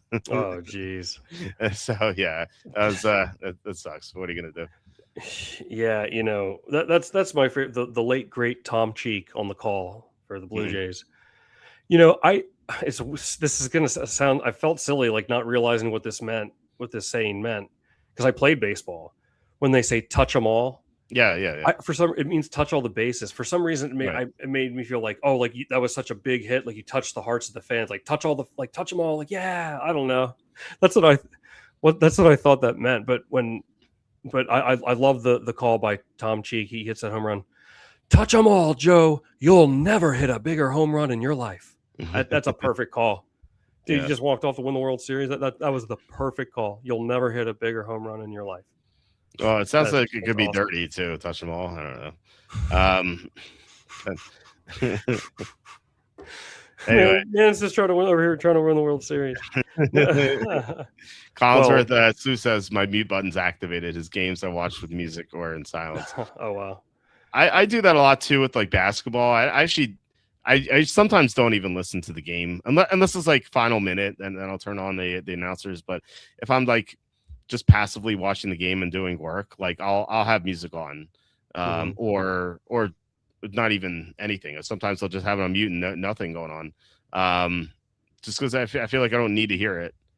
It's like, what are they going to tell me? I'm watching with my own eyes. I don't need to hear anything. But what if you're like busy, like writing something, and you heard it, and like, okay, I didn't want to thought of that otherwise. Like what? What if they say, like, bring up an interesting point that you hadn't thought of? Maybe. I don't really care about the point. Like, I'm just passively watching the game while doing work. Here's what we'll do. I'll come over to your house, and then you keep the volume down. I'll call the game. You call the game. I'll call the game. I've called Madden games and NHL, like video games, for my friends. Have you? I'm experienced. Yeah, I'm experienced. So, and then while I'm calling the game, when you get up to use the restroom, freaking pickpocket you. Like, in the restroom? No, you'll leave it on the couch or something. That's not pickpocketing if you leave it. It's pickpocketing adjacent, because it was in your pocket. That was the last place it was. Pickpocket adjacent. Oh, what about what else do I have written here? Man, remember that? Yeah, that Phillies team, Curt Schilling, the great Curt Schilling. You know what I hated about what he did that year? Like every time Mitch Williams was out on the mound, because like you knew he could be erratic. Everyone knew that, but like Schilling would be in the dugout with like the towel over his head and like covering his face, like he couldn't look. It's like, dude, that's not how you act as a teammate and in a moment like that, or ever. Like, bro, what? That was, and hey, maybe he looks back at that version of himself. He's like, that was really immature of me, and like he didn't realize what he was doing at the time. But it's like that wasn't cool. Like I think that put more pressure. Like I actually think, because I've watched that footage a lot, it was almost like he was trying to like ham up the moment, like Hollywood up the moment. Yeah. I don't know. I don't know. I never had an issue with Curt Schilling. Remember the bloody sock game, the Red Sox? Oh my God, that was a great. When they came back from 3-0 against the Yankees, that was awesome. Yeah. No, that was really cool. He's I guess one of my favorite. I think anyone from the '93 team I love. Yeah, I really. He won a World Series in 2001 too. Remember, with the Diamondbacks? Oh yeah, That was awesome. Randy Johnson was on that team. I loved. Oh man, Randy when Johnson. You remember he embarrassed John Kruk? Do you remember? Oh That? yeah. That was awesome. Like John Kruk was terrified. He just like couldn't. He was not hitting the ball at all after like Randy Johnson threw the ball over his head. Like I've never seen a grown man look so scared. The thing was like Randy Johnson was so dominant, and I know there are pitchers. He's easy Hall of Famer, and I know there are pitchers that have better stats than him, and maybe it was because he was so tall, like 6'10". Yeah. It was like, man, if your team was facing Randy Johnson, it's going to be an effed up day for you. Yeah. Oh yeah. Like almost always, he was just so looming up there too. I really think added to it. And he threw so hard and it's like unhittable. Like it was almost. I remember like anytime the Braves. I followed the Braves a lot as a kid. Remember anytime like they would face him. It's like I remember thinking it's like we really have no chance today. We really have no chance. Like he's just. Like maybe pitchers have certainly there are pitchers that have better stats than him. Not too many, certainly, especially with strikeouts. But like, I can't like in my lifetime, I can't think of another pitcher more dominant and more, I don't know. He's as a fan, like when you face, I was afraid. Yeah. No, he's definitely one of those guys where he just like, sometimes it just feels like you just can't win, no matter what. I feel like hockey does that with goalies too. Mm-hmm. Like when you have like Martin Brodeur back in the day, like I say that because he was in the same division as the Flyers. Like when he was hot, you're like, oh, we're not scoring. Yeah, Brodeur was awesome. What a legend. Yeah. As someone who always rooted for the Flyers growing up, I hated that guy so much because he always beat the Flyers in big games. My favorite, I love Brodeur and then Dominic Hasek, my lifetime, and then my all-time favorite, I think the best goalie in NHL history, Patrick Waugh, who's now the coach of the Islanders. He's like, not only did he like pull off some he was an incredible goalie. He also like has, and I mean this respectfully, like he seems like he has like a couple screws loose. Like he's just a character. Like he'll pull the goalie with like 9 minutes to go. Where traditionally they don't do that. Tell me that, yeah. Yeah, but like, he won a couple Stanley Cups with Montreal, and he's hands down one of the greatest goaltenders in NHL history. That's pretty much not up for debate. But he just had like a bad game. I think he gave up 8 goals or something, or 9 goals. It was I want to say 8. So after like the 4th or 5th one, he's like waving over to the bench, like, "Hey, coach, you want to come get me? Like, pull me out?" Like, and the coach wouldn't pull him. And so it's like after 6, like 7, 8, like it's just they're just getting mowed down. And he's like, "You're not going to pull me?" And so like after the game, he skated off and he screamed something at the coach, and later to be fired the next day, right? Yeah, no, he was traded the next day. He's traded. He was what he yelled at the coach. He said, "I'll never play another game in this uniform." Right. Something to that effect. Yeah. And then he got traded to the Avalanche and they won. That was the greatest hockey team I've ever seen in my lifetime. That '96 Avalanche team. And they won a Stanley Cup the next year. Yeah. I feel like I'm having deja vu here because we talked about this last week, and I did we really? We had Joe Sakic, Peter Forsberg, and they're like, "Oh yeah, Joe Sakic, great player." But I don't think I told the Patrick Waugh stories, did I? Did. Oh my God, I'm losing it. I need a chaperone, man. Oh, I love talking about it because it was just such a fun era. Because that was the era of Mario Lemieux and Jaromir Jagr, Ronnie Francis on the Penguins, and they were up 3-2 in the Eastern Conference Final against the Florida Panthers. Florida Panthers had John Van Beesbrook. He had a great playoff run for the Beezer, John Van Beesbrook. The Penguins were up 3-2 and lost the series in 7. And the stupid Panthers, when they played in Florida, every time they scored, they threw those stupid rats on the ice, those plastic I remember rats. That drove me freaking nuts, man. I hated it. Do they still do that? I don't know. I don't think. I don't know. Didn't Randy Johnson kill a flying bird with one? Yeah, he sure did. Yeah. I remember that. That's crazy. Yeah. Oh man, that was. Man, the '90s were the best era, for all sports. Like it seems like the golden age for all sports. But I guess it's just because when I started watching. I don't know. I feel like any generation will say that. I feel like older Yeah. people will say, "Oh, the '70s are better, or '60s are better," and then like Yeah, younger people will be like, "Oh, I remember the '10s. Oh, it was so great." yeah, and Yeah. you can, make an argument on some level for any era, but I don't know, like the 90s, it's hard to ignore. Definitely, I think that was definitely the best era of our watching lifetime. Hmm. I You know, Yeah, you're it not was going to get just any arguments from me. I mean, the NBA was so great back yeah, then. Um, I mean, I think football was better later than the '90s because it was a different game back then. Um, like the offense took off after '03 or '04 when they instituted the Manning rules, and it mhm, felt like football got better. I think, but basketball and hockey, I think, were the best back then. And yeah, I don't know about baseball. I would say personally for me, just because I like that '93 Phillies team. But I really don't watch much baseball anyway, so I can't really speak to that. But certainly basketball and hockey are the best back then, at least for us. Think, thinking about your 93 Phillies team, it's funny because it's almost like the exact same distance as the as our age differential was the 96 Braves when they played the Yankees in the World Series. They had just won the World Series the year before. Finally, they got over the hump because they Hmm. won the division every year and just couldn't win the World Series. So they finally got one, and now they're back. And I remember the Andy Pettit started, and you couldn't touch Pettit. He was so dominant that year. And the Braves Yeah. went into Yankee Stadium and won the first two games. They crushed Pettit. Andrew Jones still holds the record, youngest player. He was like 19 years old, hit 2 home runs, both of them off Pettit, I think. Hmm. And it was 2-3-2. So they were going back to Atlanta for 3 games with a 2-0 lead. And I was like, this is over. It's like this team is great.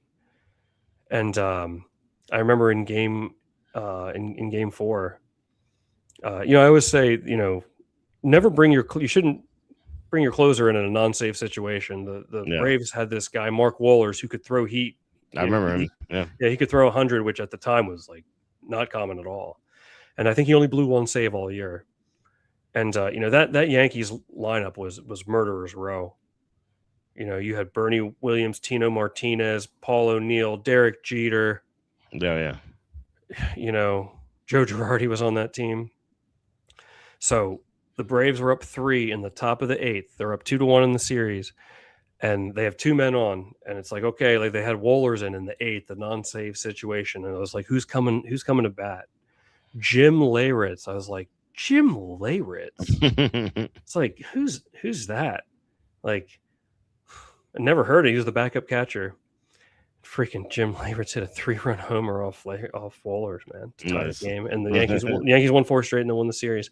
I remember that moment, and I was like, I was listening to the game on the radio. I was in 5th grade and I had a bedtime, so I was like secretly listening to the game Hmm. in my room, and I remember thinking it was like almost as if time stood still for a moment because that Braves team was so good. I remember this was the thought I had, like my 5th grade mind. I was like, that's not allowed. That like how could that happen? Like, okay, Right. like Bernie Williams or Tino Martinez, if they hit one, okay, but like Jim Leyritz, who I never even heard of this guy. I couldn't believe what I heard. It's And like yeah, it's when you hit the reset button if you're playing a game. It's like, it can't happen. I'm supposed yeah, to win this game. that Yeah. that was the first time I experienced sports depression for one of my teams. That was a tough year. It was Derek Jeter's first year. Okay. Uh, What's crazy? I remember because that was like pretty much the first year I started watching baseball, and then when Jeter retired, I was like, "Whoa, this is crazy!" I've been watching baseball for 20 years, and he's always been there. I wasn't a mhm. Yankees fan, but he's always been there, and now he's not going to be there anymore. And now he's been retired for 12 years.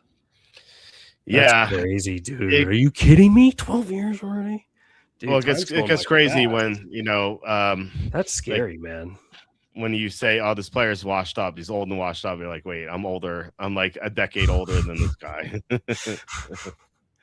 No, but I'm just saying, like, he's been out of the league that long.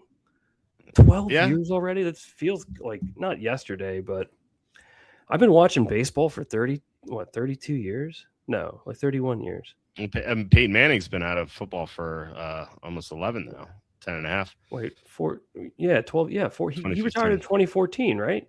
2015. Jeter retired in I'm talking 2015? about Manning. I'm talking about Manning. Peyton Manning Yeah, from the Denver Broncos. 2015. Yeah, he retired. Yeah. The Denver Broncos quarterback, Peyton Manning. Yes. Hall of Fame brother, Eli. Yes. Yes. See, got you. Now you agree Eli should be. He's in. Yeah, I'm on the voting panel. So, where were we? I don't know. You tell me. We're talking about you were talking about the Yankees and the Braves game, and then your sports depression. And my sports depression, like it's an ongoing symptom. Like I'm over here, like suffering. They have like therapists for sports depression. Yeah, I don't let myself get upset, though. I did break that Lions lost to the 49ers at NFC Championship game. It wasn't even my team. That one hurt. We won't dig up old bones on that one, because I was like, no way am I going to call this Lions win the Super Bowl before the season, not just to pick the right team, but for it to be the Lions. I could have told a story that could have been handed down for generations to come. You know, it's crazy. It's so disappointing. 17-point lead too. It seemed like a short thing, and then it wasn't. I had a little I had a little 300-pound weight on your chest feeling after that one. I swore I'd never get there again. It wasn't even for my own team. Yeah. And then you're on mute. Oh, he dropped your microphone, I guess. As we wait for that to get back. Yeah. There you go. I just spilled my unsweet iced tea. That's why you shouldn't drink unsweet iced tea. Oh, you know what? I don't drink sweet tea. I'm the only person I know really that drinks cold. So we had Doritos before, and now we have Snapple iced tea. It's funny that we bring this stuff up. But no, I think it's crazy to drink unsweetened iced tea. I really think like you have to be a deranged individual. No offense. We're jumping to levels of deranged individuals over a drink having sugar or not. I like the bitter taste, man. There's something to it, and it's like, it's no calories. Like it's not like, it's satisfying. It's very satisfying taste to me. I'll squeeze lemons in there, and buy a couple lemons at the store, come open, and squeeze it in there, and put it in the tea. But I don't add any sugar or anything like that. I like that bitter flavor. I used to hate it. I don't know. All of a sudden I did. I was like, this is kind of, I'm like rather contrarian by nature as it is. So I guess that's par for the course for me, huh? I'd rather be pickpocketed than drink unsweetened iced tea. Awful. It's if you give it a try, man. I have given it many tries. Yeah, but it doesn't take like anything. It tastes like it's awful. It feels like your soul's getting sucked out of you. Like why am I doing this? It's do you like olives? Not really, no. Yeah, I don't. Okay, well I can't say I hate. I like almost all olives. Like that has a bitter flavor, My wife likes them a lot. She'll like, if I get something with olives on it, she's like, have them. I'm like, yeah, please take them. I'm not a fan. She stuff she likes that I hate are Brussels sprouts. I hate Brussels sprouts and beets. Like this is the worst. I can't eat those two things. Yeah, I don't. Oh, go ahead. Sorry. No, I'm just saying that she loves them, and I'm like, ugh, like it's worse. Yeah. She's like, beets are nature's candy. I'm like, yeah, right. Yeah, I don't want anything to do with nature if that's the case. Are you like frozen? I think. Oh, there we go. Yeah, I don't know. I think that the internet here, the information superhighway connection is just slightly flawed here. Yeah, what's going on? You and Charlie, bad internet connections. You're both in Florida too. I posted on Twitter. Did you see my tweet? I said today feels more like Friday the 13th than last week did. I did not see that. It does. What do you say? I don't know how to explain it. It's like several glitchy like type things. Okay. I don't know how to put it. Like, olive oil mayonnaise. I don't know. Like you just like feel like something's off. Like I don't know. Maybe what do they say? The planets align, or the moons are Mercury rising. You want to talk about the moon again? we have about a new moon. It's about like a very slight crescent. So do you want to tell us what time the moon's out? If you learned anything from last week. Pop quiz, hot shot. Yeah, didn't you say it was like 6 o'clock or something? It's Uh, earlier than I thought. well, I mean, it's different Depends. now. It's always there. Isn't the new moon always there?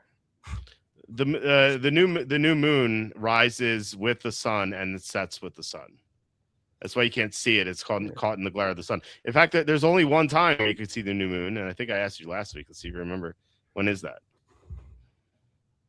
It's like isn't it like the first of every month? No, there's only one specific time or event where you can see a new moon.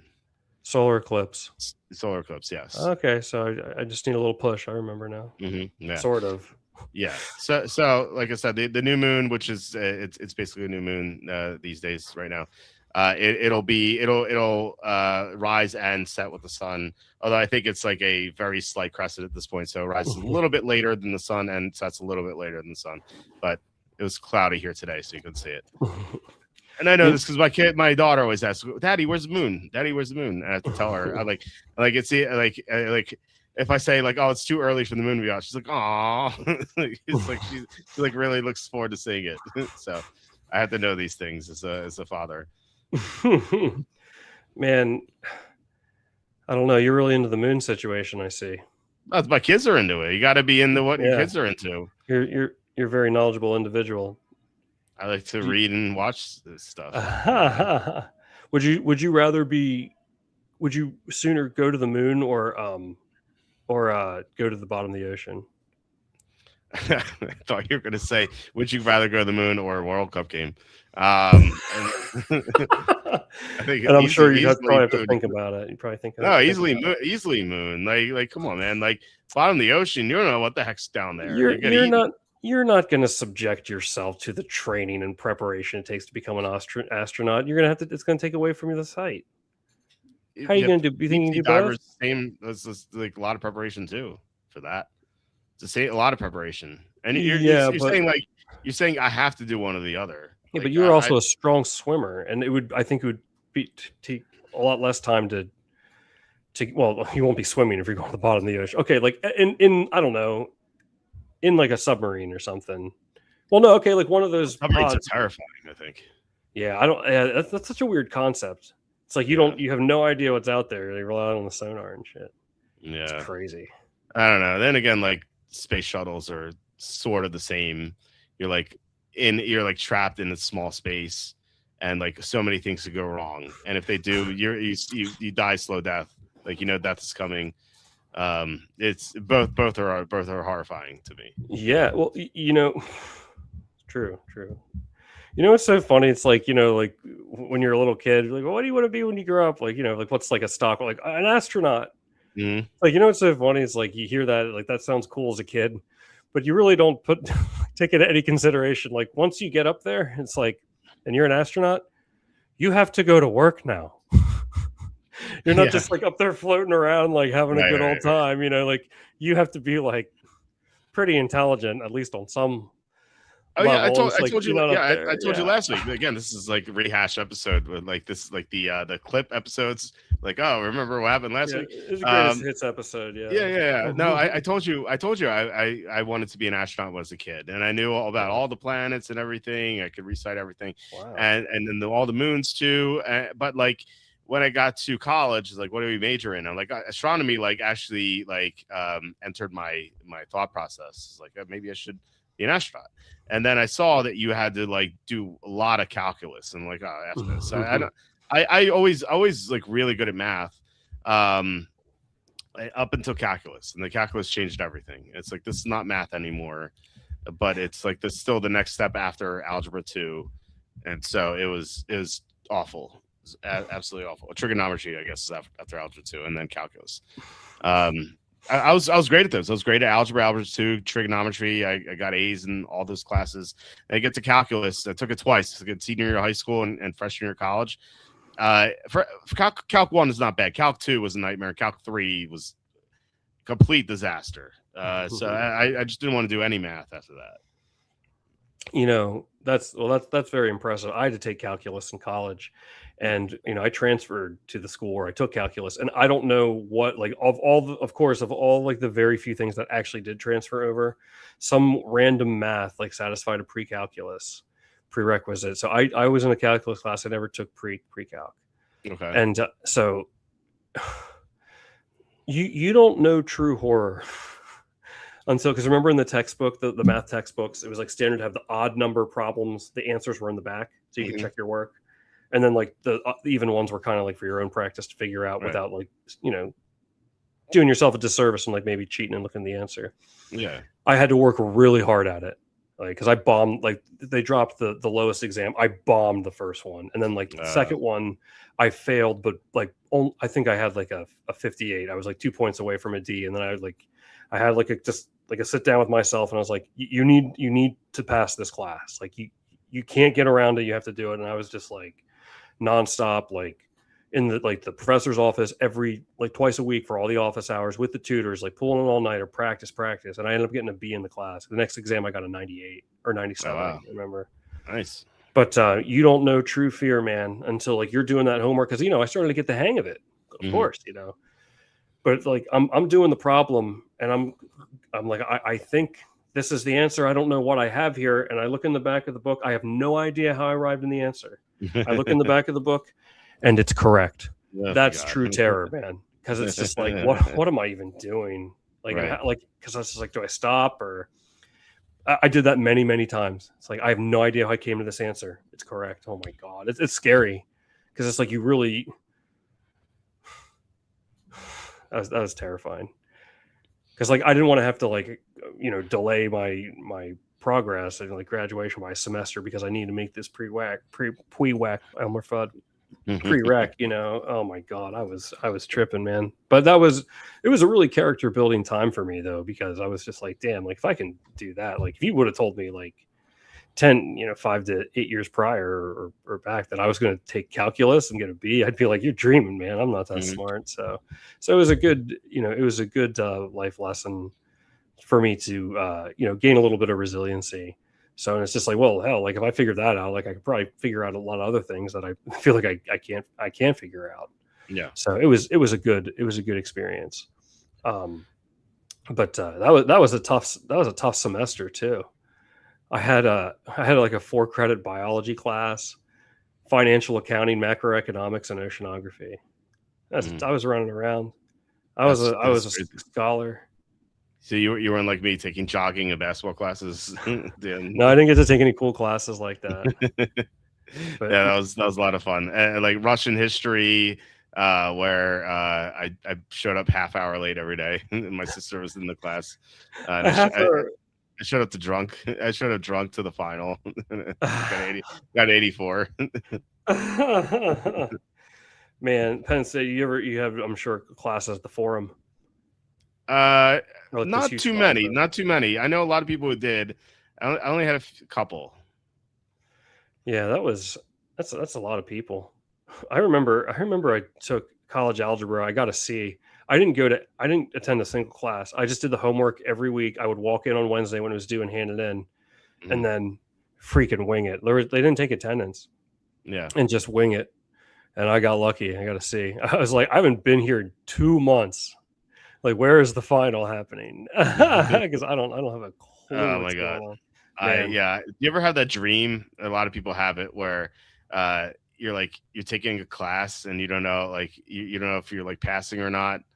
Does that sound familiar to you? Like I've heard some people have that dream. Yeah, I don't know that I've had that, but I've had like my own version of that where it's like something's so close and Yeah. So yeah, let's hear more.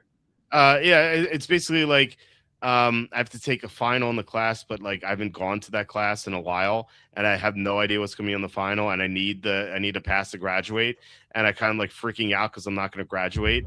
And then like I wake up, and I'm like, how did I pass that class? I have no idea how I passed that class. Mm-hmm. And like it takes me a few minutes to be like, wait, that never happened. That class never happened. And even like talking about it right now, I can like picture the classroom in the dream. in the dream, yeah, this fictional class, like I could picture in my head, I picture people around me and like Mm. me sitting there and like being like confused and like really worried about not passing this test, and it seems so real that, but it's not, and I can't like I can't differentiate. It's hard to differentiate that between that and reality, just because it's so weird how it seems so real. And I have this dream repeatedly, like once every few months. Even still, like I've graduated from Penn State 20 years ago, in the 3 months or 2 months, and yet I still have this nightmare that like I'm like why? And I've heard a lot of people have something similar to that, and you just said so. Yeah. It's so strange.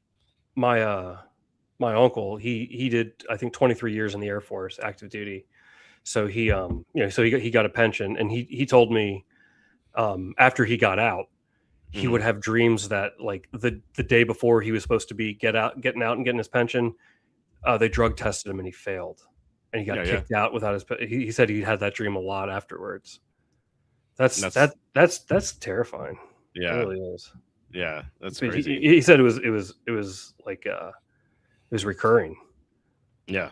or something like, or he would get in trouble for something. They would call him in the office and be like, you know, I had that, and you're talking about dreams. I had it in real life too when I finally graduated from UCF, and I was scared. Like, I knew I was good to go, but I was like, what if I go to, like, like the counselor's office, and they're like, oh shoot, like we overlooked this one thing, when I was like, I'm ready to be done finally, because I transferred many times and switched majors. I was so ready to just have this over with, and it's like, what if they're like, oh, you can't walk after all, you have to wait till like another semester to take that one class that we overlooked. I Mhm. got some anxiety over that, because I was just, even though I had already gone down there and double confirmed it, but it's like, that would have sucked. But I got a little anxiety over that when that happened. But Yeah. it turned out to be fine, of course. But I wonder why people have that dream. It's so weird because like Mhm. it feels like everyone has some sort of version of that, and I think mine kind of stems from that, like I had a couple of classes in college where I did not go at all. There was this one. Me too. I think that I told you this, where I had this geography class. It's like this like older fat woman taught the class, and our finals, she just basically gave us a map, a blank map, and it's like Mhm. fill in as many countries, seas, mountains as I think I possible. remember this. Yeah. Yeah, and then later on in college, I had like an American history class, and I show up. It's the same teacher. I'm like, oh, okay. And like get our final in that class was, she gave us a map, and it's like fill out. I was like, this is not American history. I don't know why we're doing the geography. It's the same final. But like I did not go to that class for like 2 months, just because like Yeah, it's like, in my mind, I'm like, if we have a final, I could just learn it. Like I could just read the history, you know. And yeah, then yeah. like I showed up to that class, like, after skipped it like for 2 months. I played like Final Fantasy 10 the whole time. I would show up like 2 months. I'm like, I was kind of like worried that I missed something. Like I'd be like way behind. And I showed up, and like she talked about what's gonna be the final. She's like, yeah, we're doing the geography for the final. I'm like, geography, the final? What is happening here? And so it didn't matter. It like it's almost like I like not like I could have gone to these classes. It would have been so worthless. Um, but yeah, I mean, so we had the ridiculous test for the final, and so I was fine, like just because I took it already, I knew everything, I got an A, but Wow. like I was just so worried that I would just like miss out on stuff, or just fail the class. And I Yeah. think that's where it stems from, is just because Mhm. I had that like a bit of anxiety for a little bit, and then ended up being like a nothing burger. But still, maybe it's like karma punishing me or something. Yeah, I no, I've definitely, I've had dreams just on a different level, but when you once you started talking about it, I almost thought, like, did I have a, like, the graduation dream that you described? I almost felt like maybe I did, but Hmm. I don't know. I saw this thing, like this post, and then earlier this week, and then I guess my algo picked it up because I saw a reel about it. Um, it was this story about, like, this guy. He was like walking around a college campus. Long story short, some guy that was like three times the size, like, beat him up and like knocked him out, Hmm. and he was unconscious. And so anyhow, like he wakes up and he like meets a woman, he marries, he has kids, a family, and he's living like the old white picket fence life. He's very happy, and then after for 10 years, like he's living, he thinks he's married, he has kids, and one day he notices that he's looking at the lamp. And he's like, there's something weird about the lamp. I can't tell what it is, but it looks the shape of it, and like he looks at it for a while, and then like next thing you know, like he said, he woke up and he was on the ground from the fight. While he was unconscious, he lived what felt like 10 years to him, where he had a family and like a wife and kids, and he's like really depressed now. Apparently, I mean, it's just a story. I have no idea if it's true, but like just wild to think about. I'm not, I take it with a grain of salt, but it's not completely. That would be horrible. It was like that. Did you ever watch the Rick and Morty episode where they play as Roy in that video game? And I haven't. I've only seen like a handful of episodes of Rick and Morty. Well, they go to this arcade and there's this game called Roy, and Morty's like, "Oh, how do you play this?" And like Rick puts the thing, the virtual device on his head, and he wakes up and he's like, he's like a kid. He wakes up in his bed. He's like, "Oh, I had this dream that I was with my grandfather's a scientist. And we're in outer space." And his parents like, "Oh, don't worry, it's just a nightmare." And so, you see him, like in high school and like growing up, and then he's in college, he meets this girl, and then he marries her, and then they have kids, and then he's like a heart attack, but then he's ends up being okay. And then you see him being an old man, and he's like stacking stuff and on a bookshelf or something, and then he falls down and he dies, and then suddenly Rick wakes up. Morty comes out of it, and he's like, "Oh, what happened, my wife?" And he's like, "I'm here." And it's like he lived the whole life for like 80 or so years, and Rick is like, you had the terrible game here. You became you were stacking books at the end of your life. What were you doing here? So you're on mute. So that was pretty funny. And so later in the episode, Rick decides to play the game, and the people are like watching. It's like Rick's off the grid. They like, I can't believe what he's doing with Roy. That was really good. It reminds me of the Picard Fluid episode. I saw a meme a long time ago, like I want to say like 2011 or like 2012. It was a pretty long while ago, where it said like, imagine like at the end of your life when you die, like all of a sudden like you come to and like you're sitting in a circle with people and be like, how was your trip? Mm-hmm. Like your whole it's like it's just like just a fun thing to think about. I'm not saying that's what I believe or anything. That's what I think will happen, huh? Yeah, I mean, if we're in a simulation, then yeah, I mean, stuff like that could happen for sure. Yeah, well, I mean, I think you like the simulation idea, huh? Look, here's the thing. Like, if we're in a simulation, then we have no idea that we're in a simulation. There's no way of knowing, which is kind of crazy. And that's like, I've heard that like that's why the Mandela effect happens, is because it's like a glitch in the simulation, Right. I mean, some of those Mandelas are like, to me, I'm like, oh yeah, like that one, but there are other ones where I'm like, not really. Oh yeah, same thing. Yeah. Oh, okay. Yeah, I don't know. There's got to be a way to figure out, to confirm the simulation if you're in it. There's no way you can't. I don't know. It's going to take like, the hero of the movie type to figure that out to save us, to make us real people. Who's the hero? Is it one of us? Is it Ed Murbanks? Yeah, no. I'll take care of that duty. You'll do it. You'll solve inversion simulation. I mean, look, we for the good of all people. Here's the point. I don't think you can.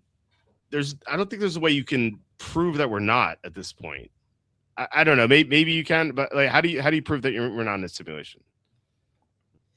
How do you prove or disprove? Right.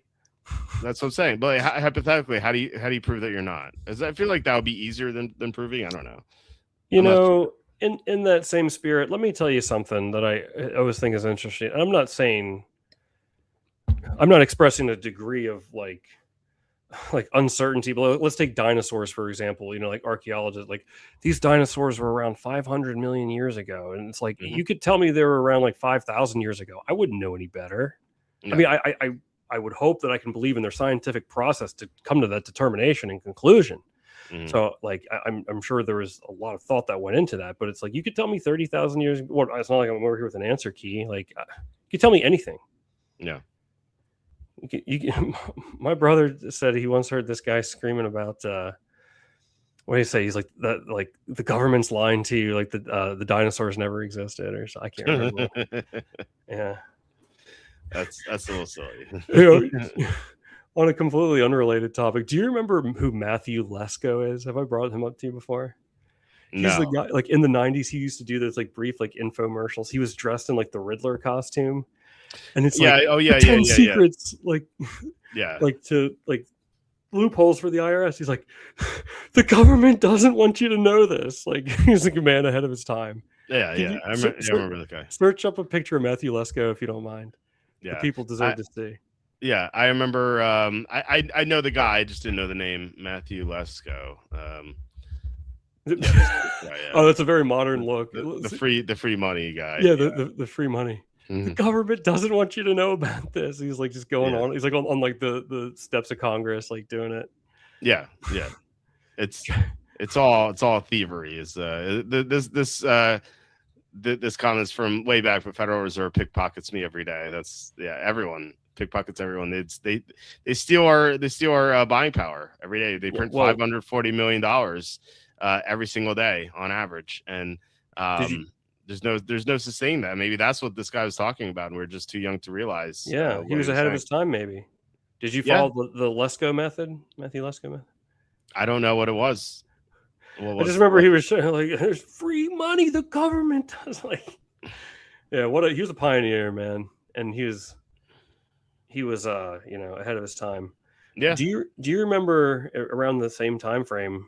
I'd be surprised if you don't. Miss Cleo, the fortune teller. Oh, I love Miss Cleo. She's so great. Yeah, call me now for your free reading. Let me tell you a really interesting story. This is like one of the more crazy things that has ever happened, like to me. So, one of my best friends from high school, Eric. I was in 11th grade, and we always used to quote that. Call me now for your free reading. Like we love the commercial. We love Miss Cleo. Yeah. And then it was play like late at night. Oh yeah. And so one day, like I was with like my girlfriend at the time, just like I was going with her parents somewhere, so I was a passenger. And Eric, like we weren't mid text, like we hadn't like started texting for the day, like, oh hey, like what's up, man, like how you doing, like what are you up to today, like we weren't mid conversation.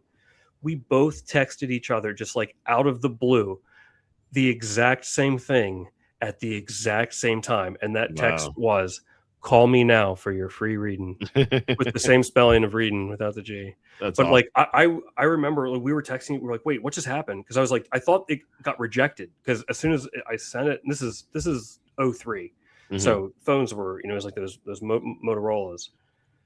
But as soon as like it sent, the new message was in, and I was just like, what just happened? Did I send it to the wrong person? Like, I looked like a rejected like mail, like sort of return. And then we were like, did that just actually happen? Like, of all the things to say, like we were both thinking about that at the exact same time and not previously engaged in conversation. Maybe if we were like, hey, like, what are you up to? And then like something made us both think of that joke. That's different. That's not as unlikely. But the fact that it was just completely out of the blue, that's pretty wild, man. Thank you, Miss Cleo, for such a cool. I think it just proves simulation is true. Yeah, shout out to that was like such a staple of like 90s TV, like that commercial. I love it. Oh yeah, it was, like you said, it was always at night. I remember watching.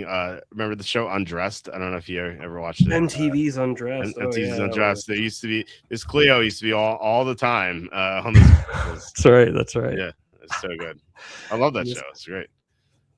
Oh yeah, I was like, oh yeah, it was like very exciting to me as like an 8th grader. Mhm. who, I don't think, I think the following year we got a computer at the house. This is like AOL life. Yeah. Man, what a simpler time. Yeah, yeah, you'd get kicked off internet if someone called you. You'd be praying not to for some people not to call you. And of course, like it would be my aunt calling like to talk to my mom about like nonsense and downloading a song Yeah. and I had to stop because like downloading the song used to take like half hour. It's crazy. It's simpler time, but things took so long. Like even if you Mhm. wanted to watch a movie, you had to get dressed, go to Blockbuster, find the movie, hope it was there, buy it or rent it, I then hope it come doesn't suck. home, rewind it if it wasn't rewound, and then watch it. And like now you just go on the TV, you don't even have to type anything. You go like, I want to watch Karate Kid, and then it comes on. Like it's so easy. Everything's so fast. Man, life is crazy, man. Yeah. What are we? It's insane. Like things How, have just been so quick. that's so crazy, and that like this stuff, Let's Go and Cleo. That's like 30 years ago. How can that be? How can that be? I Yeah. think about like, what did you think about the 1960s when you were growing up as a kid? It's like, oh, that was like an eternity ago. Yeah. It's like, And that's of what course, kids think. one, That's not one, what one. kids think about our generation.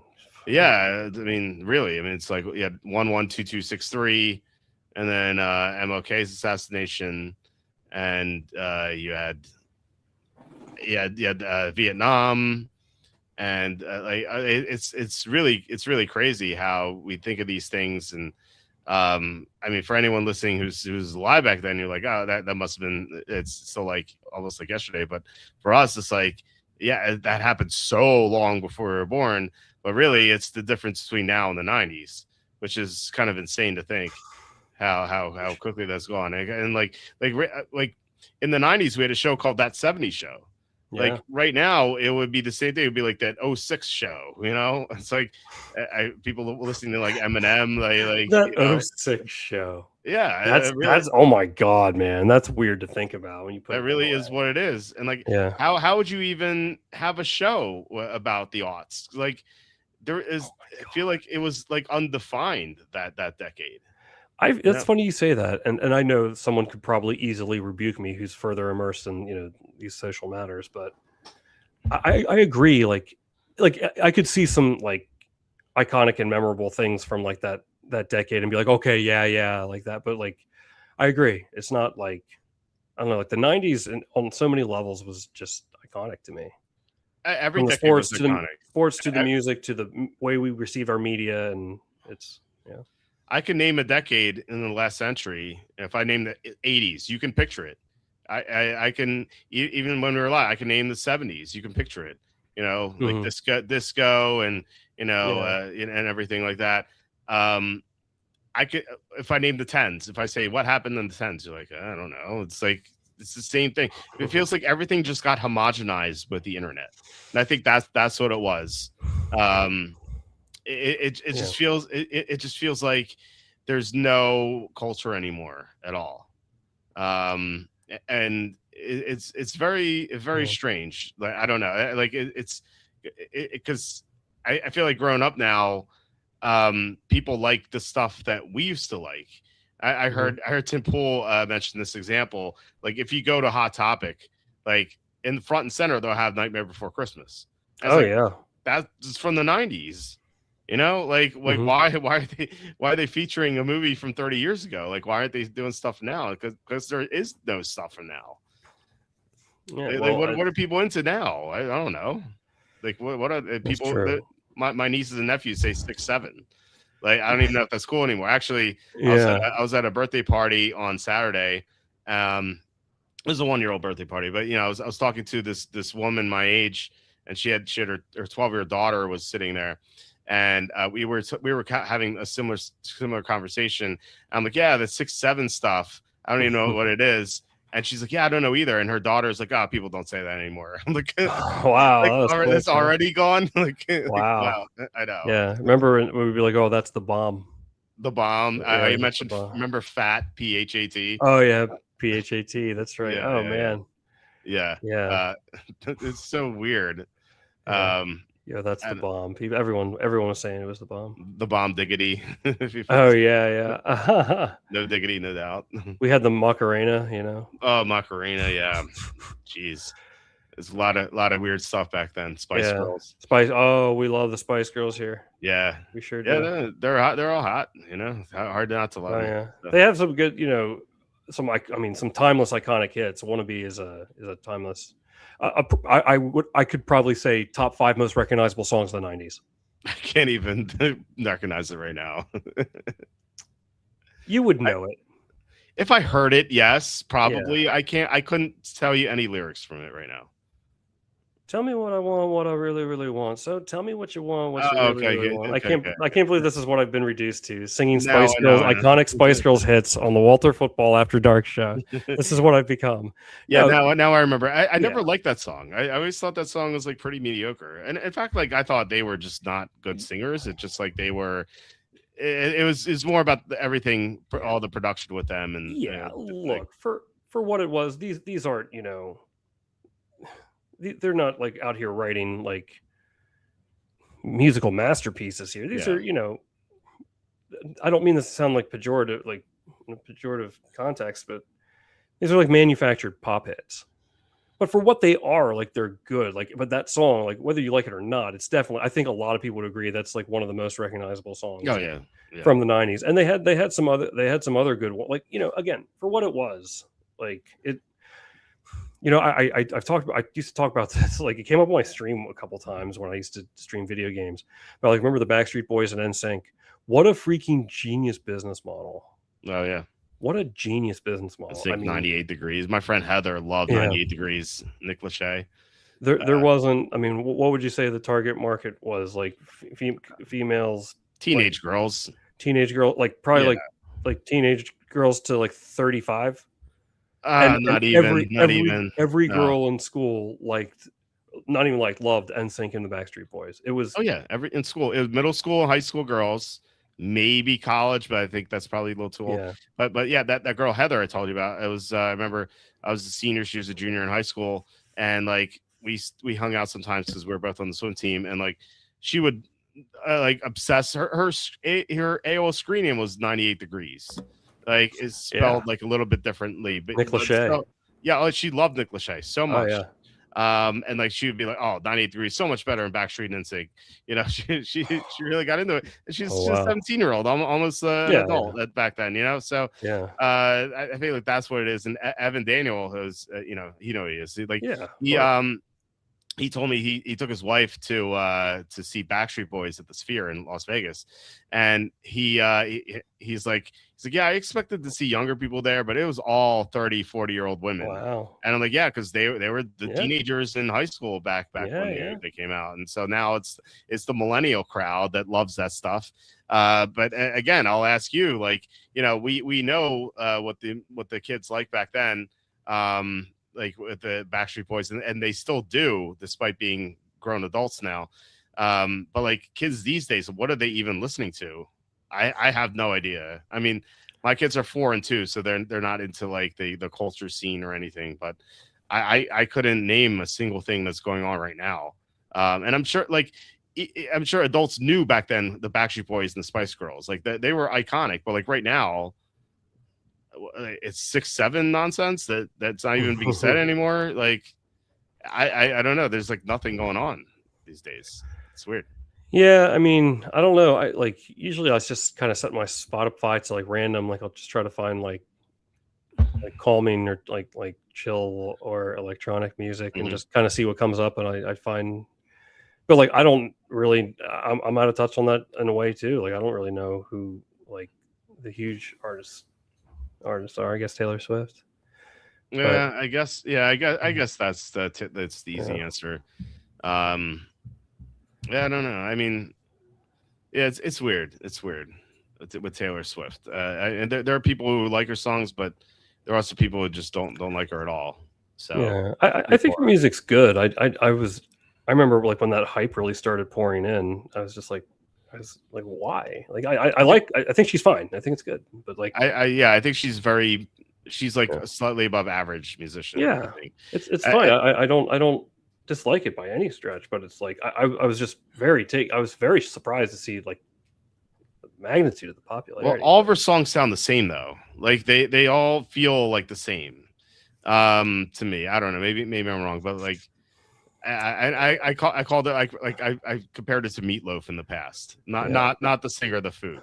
Like Yeah. because like if you have meatloaf at home for dinner, you're like, oh, this is fine, you know. But you're never gonna go to a restaurant and be like, I want meatloaf. So like you're never gonna be like, I'm gonna look on my iTunes playlist or Spotify playlist and like I want to get some Taylor Swift going here. Like I've never had that. Yeah, well, I mean, but a lot of people have, and some of her songs are good.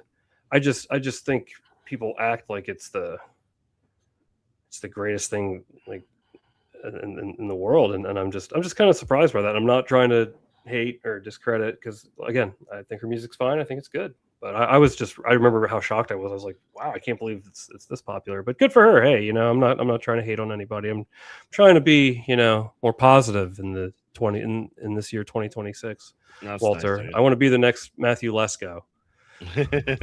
Maybe I'll get that for Halloween. Yeah, you should wear that costume. You should wear it all the time, not just Yeah, Halloween. it's like why did he dress like the Riddler? I don't know. I mean, it's purple. It's not green. I think Yeah, he had a green one. That's probably how he got away with it.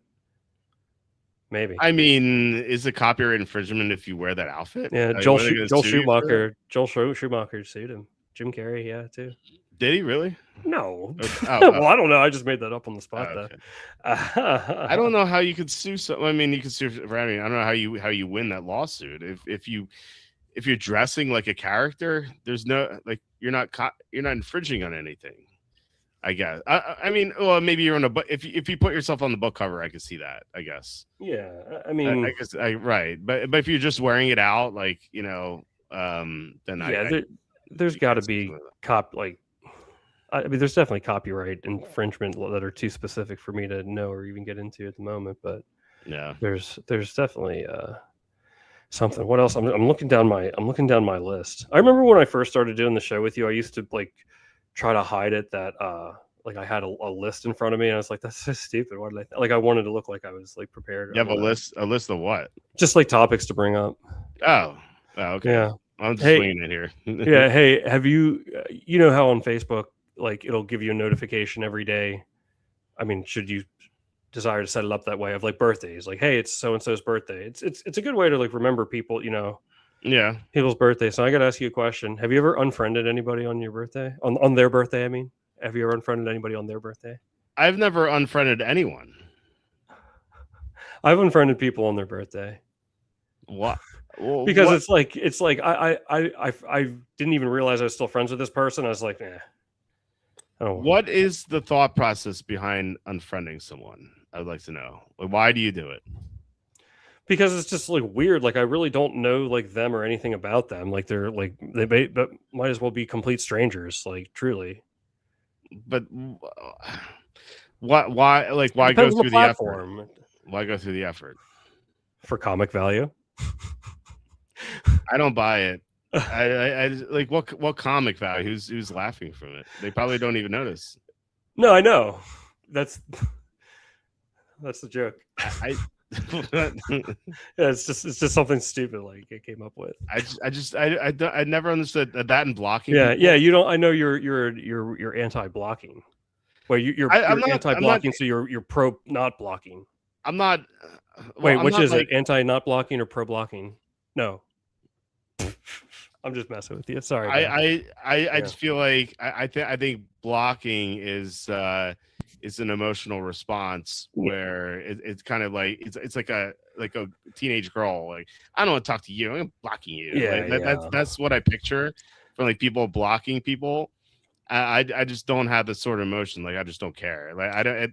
It's never occurred to me to ever block anyone. Like I just don't get why I would ever do it. This feels like it's not worth the effort to click the button. Right. Yeah. So I mean, I think there's levels to this. So like I think it's silly to block someone over like just like a post you disagree with or something, or you have like a little run-in with them in the comment section. Like if you block someone for like safety purposes, or they're like, oh, like I'm coming to like find you. I've had to block some people because I was a couple. I when I was streaming, there were a couple of viewers I had that made me a little bit nervous, and I just erred on the side of just block it and let it be. I feel like that would further incentivize them to go after you. If you block them. I don't. And there's no way for them to communicate with you outside of going after you. I think that's more dangerous. Really, what are they going to do? Like continue to say they're going to go after you? Like, you know, it's I don't understand why am I going to entertain the person though? So like I don't want to deal with difficult people. Like I don't want to, like, especially if they're like, you know, I've had some girls that got a little weird. Like I thought like, I once had a girl call me like 20 times in like a span of an hour. Yeah, it's like, you know, you hear all these crazy things like on true crime shows, and it's like it does weird things do happen. So I don't know, like if it was something like that, but I would never be like, because I like getting trolled. I've rarely got every single person. It wasn't many. I was disappointed in me. I wanted more trolls. But every single person who ever trolled me ended up following me. It's like, I don't know, like it's just a game. Like it's not. Well, I mean, I don't know. Go ahead. You talk some. Like, I think it would be so, like, oh, like someone makes a post like, and I hate their opinion. You know, like so many people. Oh, like you're blocked. I don't want to. Like, I guess they just don't want to see it on their feed anymore. I guess that's the other part of the argument that one could make. But I've muted some people just because they post false information, like a Darn Schefter instead of Adam Schefter. He'll like post fake news, and it's like I can't have that. I can't be fooled by that. Like I just post a grade on a sign that never happened, and that just makes it look bad. So I've muted that person. I've never blocked them. I muted. I told you I muted this guy. Nick Costos. I actually like his content a lot. He seems like a cool guy, but I muted him because during Game of Thrones we're putting kids to bed. And we started watching the show late, and like I was on Twitter, and like he's posting like stuff that's happening. I'm like, oh, come on, man. So I muted him, and then like years later, it just like he popped in my head for some reason. I'm like, I've been seeing anything from Nick Costas. Did he block me or something? And then I looked at his profile, and it's like, oh, I have him muted still for like 3 years later. so I just because of those Game of Thrones spoilers. So spoilers, I will mute someone just because it's like I think like you're just ruining the experience. So that and like fake news, I will mute people. I'll still never block anyone. I don't know. I mean, it's interesting. It's interesting to hear this perspective from you, because when I was doing my streaming and like my sports picks, like you were very helpful and instrumental in me, like kind of helping me figure out how to wrap my mind around like the entity of like having an online presence and what you can expect, because I was like, up until then, I kept a very low profile on social media. So for me to like be on there talking and that was a big jump. So I was like, what's going to happen if, you know, like how will I encounter like trolls or like pushback, you know, or whatever the case might be. But I was kind of disappointed because I thought it came like relatively naturally to me, like doing the streaming, but I don't know. Like I just there are people that like I noticed in like the video game community that I was in. Like if it was such like there were many like sections of it that was like safe spaces. Like if someone said like any sort of troll thing, like you suck or something, you know, that like there'd be a moderator and they're like mute them. Like it was almost like they took like this is a positive energy. Like it's just like one time someone like did that, like was. I can't remember what they said to me. They were like trolling me. They're like, "You're kind of weird." That's what they said. You're kind of weird. Mm-hmm. And like this guy that I gave moderator privileges later on, I wondered why he muted him. I was like, dude, unmute him. I was like, yeah, I'm a little weird. Like, welcome to the show, man. That's what we do best here, you know. And he followed me. Like, it was cool. Like, we had a good time. So it's just like, I just thought that was so weird that some of them were like, oh, like one negative thing, like boom, you're muted. It's like, okay, chill out. Like, let's I thought so. Like, I think that's just, people. Of course, I'm not stating anything that's not obvious, but people feed off their emotions. It's just Yeah. like I always thought it was, and they.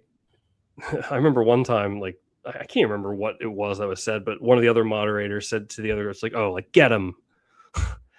It's Right. like, I almost wonder if it was like almost like a situation of like, on some level, like, did the bullied like end up becoming the bully themselves, Yeah. where it's like, because you found yourself at the top of the hierarchy of this little community you've created, and it was a fun group, but like,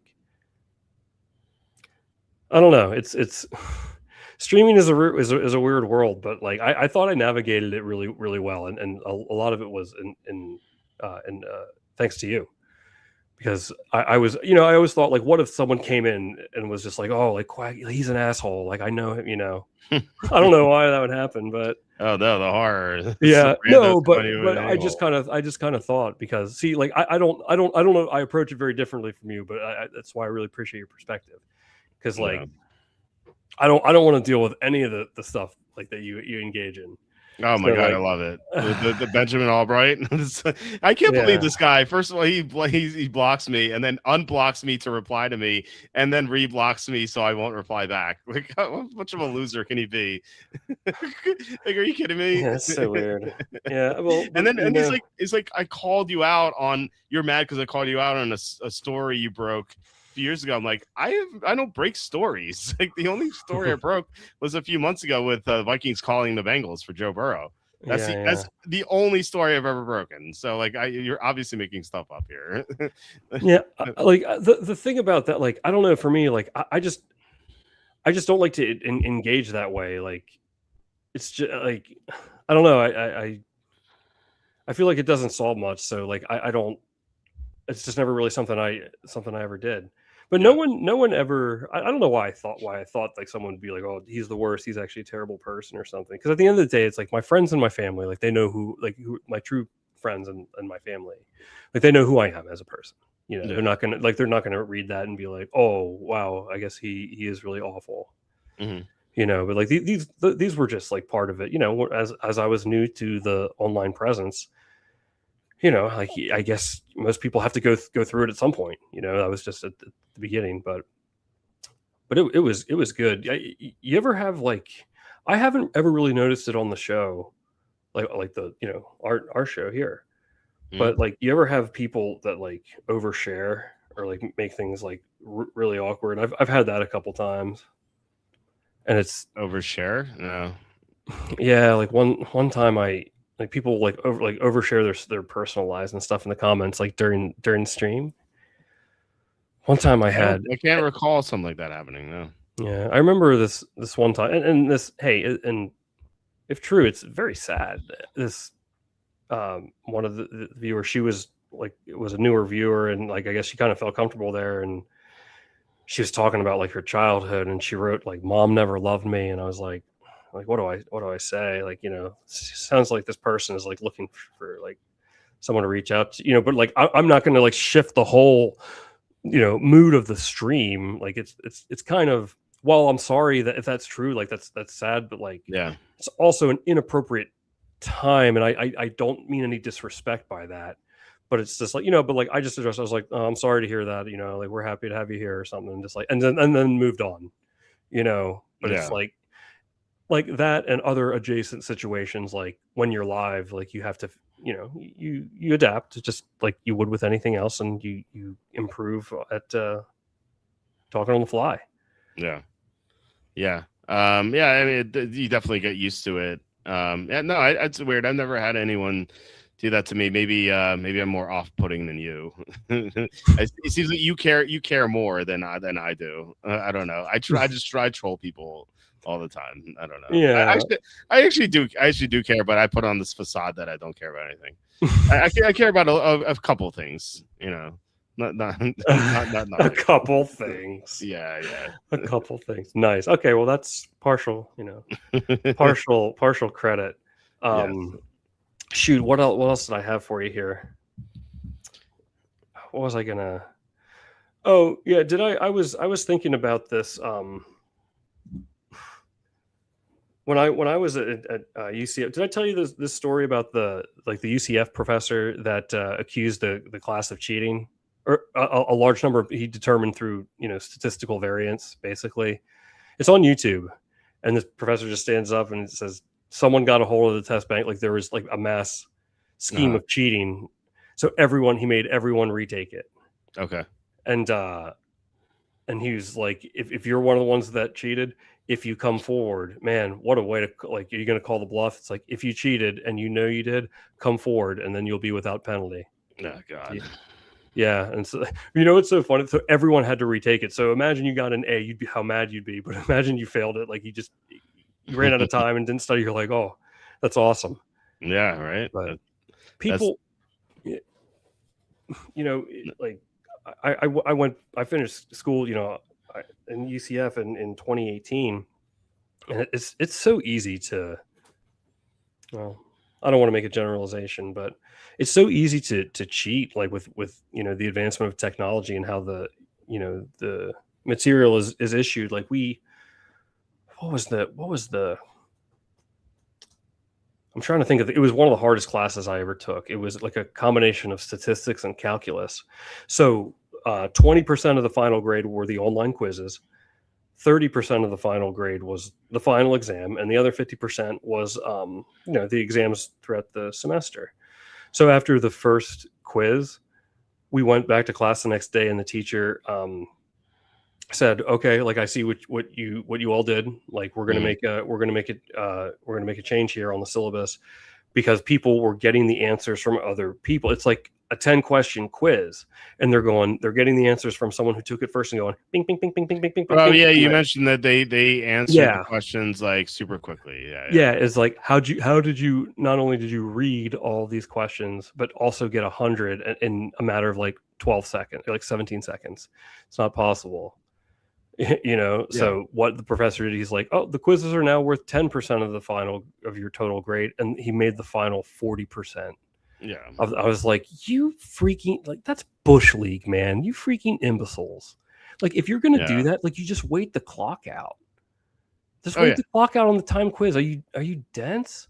Yeah. You go bing bing bing bing bing. But like, that happened all the time. Like, I had another professor for like an HR, like, business class, and he like stood up there and he goes, so some of you submitted this quiz in 45 seconds or something like that. It was a 20 question quiz, and you got like a very high score. I don't see how that's possible. We're going to leave it at that. Do not do that again. Like, he was, but because at the end of the day, it's like, do you really want to go through all that paperwork to like over one quiz? I don't know. Because the problem is you can't really prove it, because someone could have just logged in, clicked randomly because they didn't want to take the quiz, and just gotten an accidental high score. That's a far-fetched. That's a reach, man. But how are they going to in like such a short amount of time? Like, you couldn't even read all the questions in the amount of, because they're not even like, okay. That's why I said they logged in. They're like, I don't really want to take this class. Beep beep beep beep beep beep abacadabra. Blah, blah, blah, blah. And they happen to go 10 for 10. That's what I'm saying. You can't prove it. Look, there's evidence. There's evidence for it, but you have no proof. You can't prove it. You can make an educated guess on that they cheated, but you can't actually prove that they did it. And you're on mute. Yeah, but I mean, okay, this is what I'm saying. Like, what are the odds that you can pick, like, in that amount of time? Let's just say, 20 seconds, or we'll say 45 seconds to answer a 10-question quiz. I don't know. Like, what are the odds that you'll go bing, bing, bing, bing, bing in that amount of time and get a 100%? I mean, the odds are crazy. Depends how many choices there are. If it's a true false, then then it is possible it is possible to get heads on a coin flip 20 times in a row. Yeah. But if it's ABCD, then obviously that is like, it is incredibly difficult to do that. Like, you'll never see it happen. But like I said before, that's not proof. That's definitely not proof. It's evidence, and it's great evidence that they cheated, but it's not proof.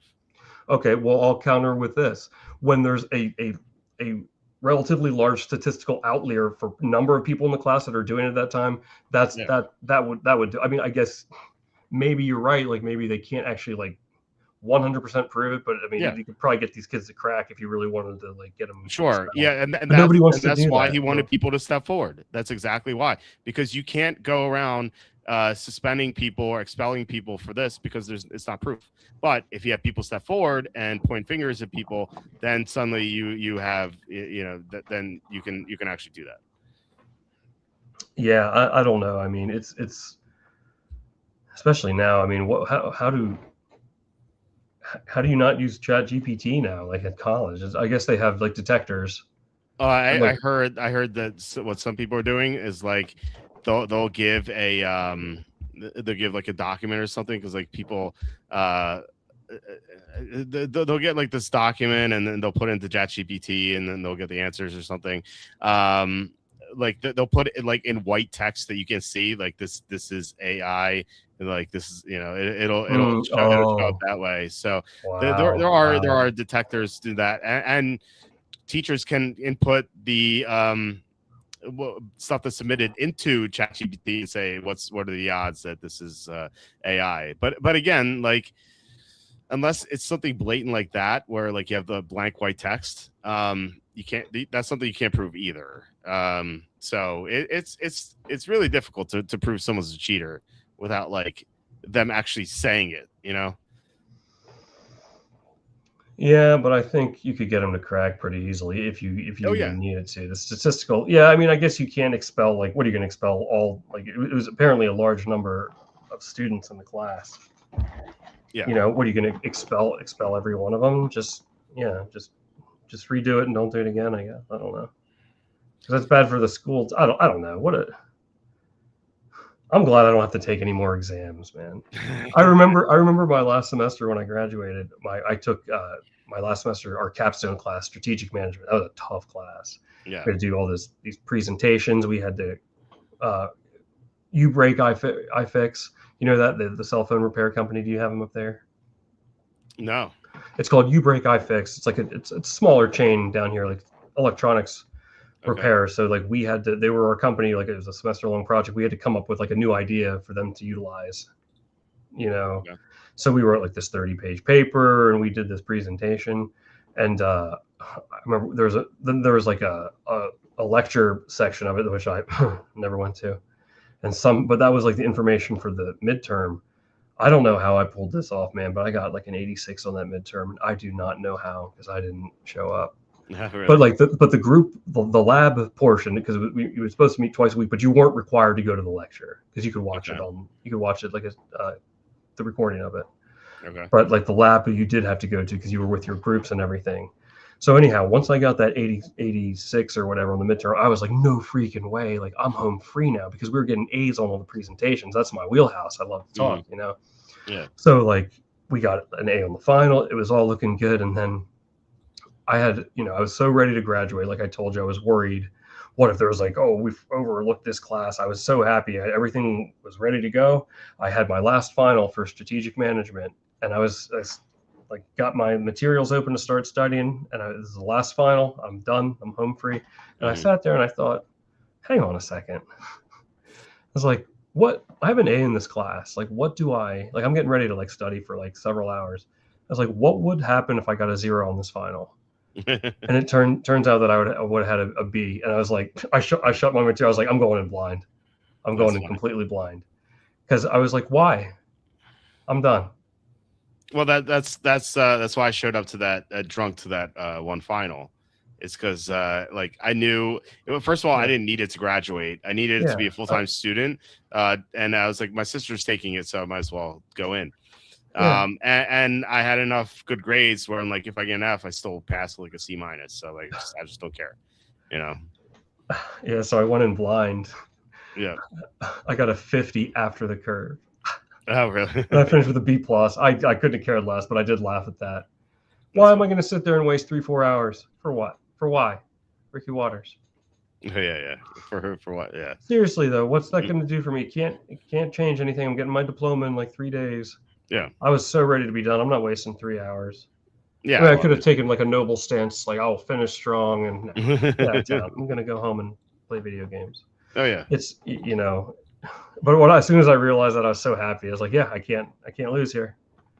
No Good employer feeling. looks at your GPA. Like sometimes, like at my job, like No. I'll see like applicant, like people like list their GPA like on their resume. It's like unless it's like 1.5 or something, which I guess you Right. can't graduate with one that low, can you? I mean, I guess you could No. with D's, right? I don't know.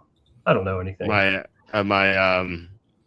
the best man at my wedding, his he had like a 0.8 or 0.6 GPA. And he was like, how were your grades? And he's like, let's see, he's like FFC incomplete F. Man, I feel like you'd have to try to do that. Well, that's the thing. He would never like he would be like us. He would skip class, but he would never return to class because he would get such anxiety that he would get called out for it by the teacher that he would just keep skipping it, and he would just not go at all. And Wow. so he would miss finals and midterms.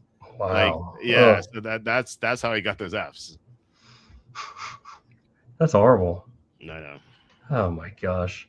My high school, I don't think I met anyone else who had the same grading system. This is really shocked some people. So at my high school, an A was a 93 to 100, a B was an 85 to 92, a C was a 77 to 84, and a D was a 70 to 76. Really? Okay. Yeah, like That's weird. I remember when I went to college, like I told other people that they're like, "What?" It's like an opposite of the curve. Yeah. It's terrible. Yeah, but it did get me in the mindset. Like sometimes I'd get stuff and have a 90% or 91. I'm like, like high B. I'm like, wait, no, that's an A. So, I was surprised pleasantly for all that. So I can put my improved GPA on my resume. Oh yeah, of course you have to. Yeah, no one. It's so funny how that changed because when we were in school, it was in more or less where I mean, of course not worded like this, but it's like, oh, if you don't go to college, you're stupid. It was kind of like that. Yeah. I know that ruined everyone's financial situation. Tell me. It's just like, we had like a vocational technical school, and it's so weird because, and look, I was a kid, but it was kind of, no one ever really said it out loud, but there was like this unwritten feel, and I'm just stating this objectively, like the kids that went to Votech, they were like the losers, and that's not a knock on them. But we thought that because it was drilled so hard into our head that like it's college or bust, like for life. Not, I'm exaggerating slightly, So like there was kind of like you would kind of have that feel like when you're in school. In hindsight, they were the freaking smart ones. Are you kidding me? I know. I wish I would have done that.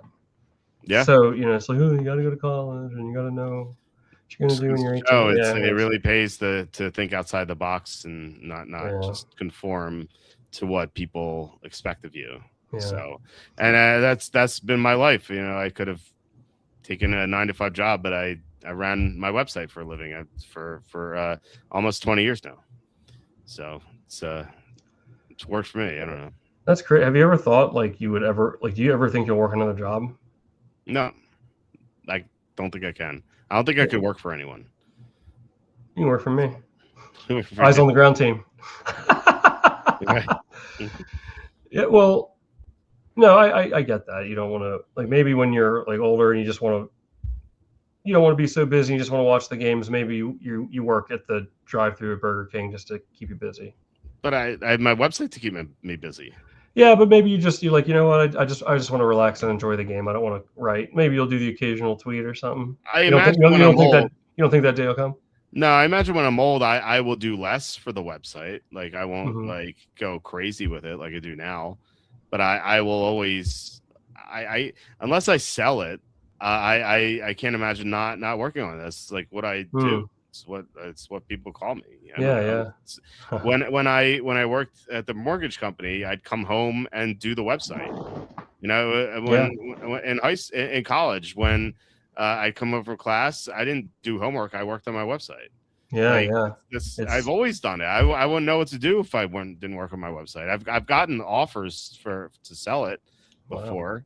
Wow. I'm sure you look at it as an extension of yourself on some level. Yeah, and look, some of them were some good offers. Some of them were really good offers. Wow. You Why know, don't you sell it and just make a different website and just put this? You can copy and paste it, double the money. because I assume that they would say you can't make a similar. It would be in the contract. Right. Okay, Like, so why would they buy it? so we make one under my name, and you're the silent partner. A silent partner. Yeah, and then we'll double it up. Yeah. And we'll use the money to get tickets to the World Cup. Please don't make me go. I'll be pickpocketed, and it's true. Well, you know what? I bet we'd find a way to have fun somehow. What else do I have here? Go ahead. Well, what were we just saying? I felt like I had to finish the point. Go ahead. Sorry. How would we have fun at the World Cup? A lot of people cheering and like, what? Oh, you like the penalty kicks? Though? I don't care. Something to do. Something to do. Yeah. I can't imagine a more boring thing, honestly. What if it was like a 6-5 game? Oh, then you'd be like, all right, okay, maybe this. Every now and then they can be good. It's still a lot of boring, and like you would have to give me incentive. I would need to bet on one of the teams for me to have any sort of interest. And even then, like I don't even like soccer betting because it could be a draw, and it's like you bet on team A, team B, or draw, and that seems like such a kick in the balls. And like draw no bet and all those things. Yeah. I've seen them. I don't know a whole lot about it. Well, I know enough, but I have one guy on here. He comes on the show, Nostradamus. He's it's actually a soccer referee, college soccer referee. It's really I got a chance to talk to him about like what that's like the referee's perspective. It's pretty interesting. Okay. But yeah, I wouldn't watch soccer outside of the World Cup, but when it is on, it's like, it's not bad, and I love the penalty kicks, man. You got to get in the penalty kick scene. It's the high drama. Skip the game and just go right to the PKs. I don't view that as exciting though. Well, it's I don't know. It's like it's better than the other thing, but like it's still like I just don't care. Like you said, you watch the World Cup. Like why do you watch the World Cup? Like what do you get out of it? I enjoy it. I find it entertaining. Not all the games, so there are some that are boring, but it's kind of like golf to me. You can almost fall asleep. It's almost like just background. Fall asleep to it. Yeah, like if I would bet on one of the golfers, I'm going to pay closer attention. Oh yeah, it's almost like nice background in a way, on some level, I guess. But golf is if you have action, it is so exciting because every shot is just like, oh yeah, it just like live or die by it, Yeah. We had a brutal bad beat on Sunday, by the way. Matt Fitzpatrick had him at 41-1, and he had a lead at 16, and he had a lead at 17. He lead at 17, and then it flipped because he was up by 1, and then on 18 they were tied, and then he hits the ball into the trees off the tee. It's like, come on, and like 2 weeks before we had Shane Lowry 19-1. He had a 3-stroke lead heading into 16, and he blew it. He hit the ball. I remember hearing he hit the ball into the water on 16 and 17. Like it in a span of 3 weeks, we've had 2 bad beats in golf. And it's like, why can't like the guy behind catch? Like, why can't I have the guy who's behind? Like, we did hedge, and so like I didn't really lose all that much money, but it's still like, yeah, I could have won a 41-1. Like it's $100 won $4,100. That would have been really nice. Oh wow. Instead, I lost like $300, so that was great. Love the Sorry. Love the good luck that we've had so far. I will say though, did have some good luck tonight. I bet the Denver Nuggets to win the first half. So I saw the sharp guy was on Denver to win the first half, and they fell behind. They were behind 11-2, and they were losing at the end of the first quarter. And they were underdogs. They were like they were, I think, to win the first half, they were like minus 180, and then they were eventually like plus 140. And I bet them when they were plus 100. And then wow. they were even. I think they were trailing with like 5 minutes to go in the second quarter, but they they stormed back and they won the first half at the end. So that was cool, and it wasn't a $4,100 payout, but it was it's like a couple of $100. It's like sort of. Yeah, I'll take I'll take it, but I'd rather have the $4,100. Oh, really? Yeah. Just a little bit more. Yeah. It's like that's what the math says anyway. Yeah, I don't know. I have this situation here where like my keyboard and mouse, the lights are on for both of them, but like I have to like go in like relatively frequently and like unplug it and plug it back in because like it's like it's not connected almost. But give me like 5 seconds here. But the lights are on, so I don't know. And then as soon as I unplug it and plug it back in, it's fine again. Okay, that's kind of weird, but it's because it's like I said, it's the Friday the 13th. that was it.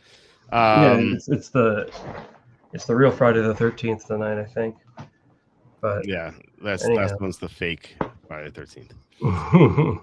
Why did I need the mouse? I was going to look something up and I can't even remember. I've lost my mind. Geez, we've been going for a bit. I should go to bed. I know.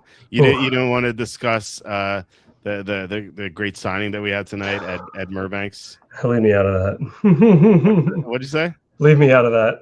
Why? It could have the Vikings win the Super Bowl. They're 55-1 now. Oh wow. Actually, I actually made shirts. Here we go. I made shirts. They'll be in the merch store in a couple of days. Ed Murbanks. I can't wait. Here's the this is not a real. Yeah, it says Minnesota on the front, so it's not a copyright.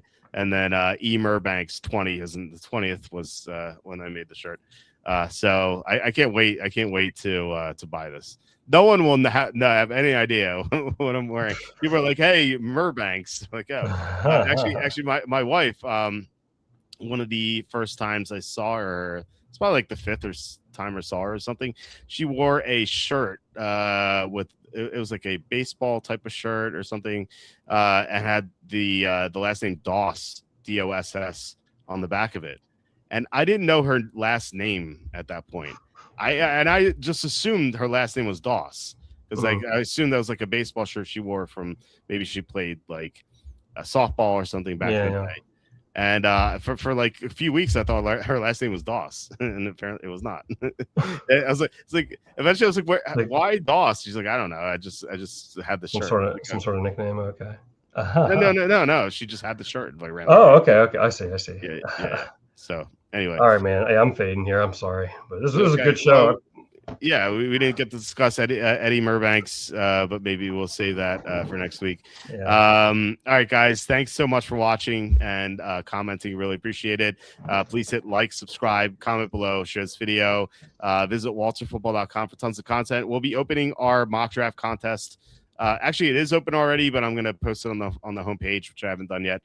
So it is win $350. It's free entry. If you have the most accurate mock draft, you get to win $350. I think second place is 50. No, I think second place is 75. Third place is 25, I believe. So, like I said, free entry. No reason not to do it. So yeah, and check out walterfootball.com for everything else. Tom, do you want to plug anything? Maybe your X profile here. Yeah, well, I hope you didn't follow the pick last night. I lost, but yeah, I'm on here. I appreciate you guys. I put some picks out every now and then. But appreciate everyone joining. We have a great time hanging with y'all. And Walt, great pleasure as always. Yeah, here's the tweet that you said earlier. So you can see that. All right, guys, once again, thanks for watching. We'll be back next Tuesday or next Tuesday coming up with Kenny. I assume a full week. No reason for there not to be. But if anything changes, I'll let you know. But yeah, otherwise, I hope you guys have a great rest of your night, great weekend as well. And I'll talk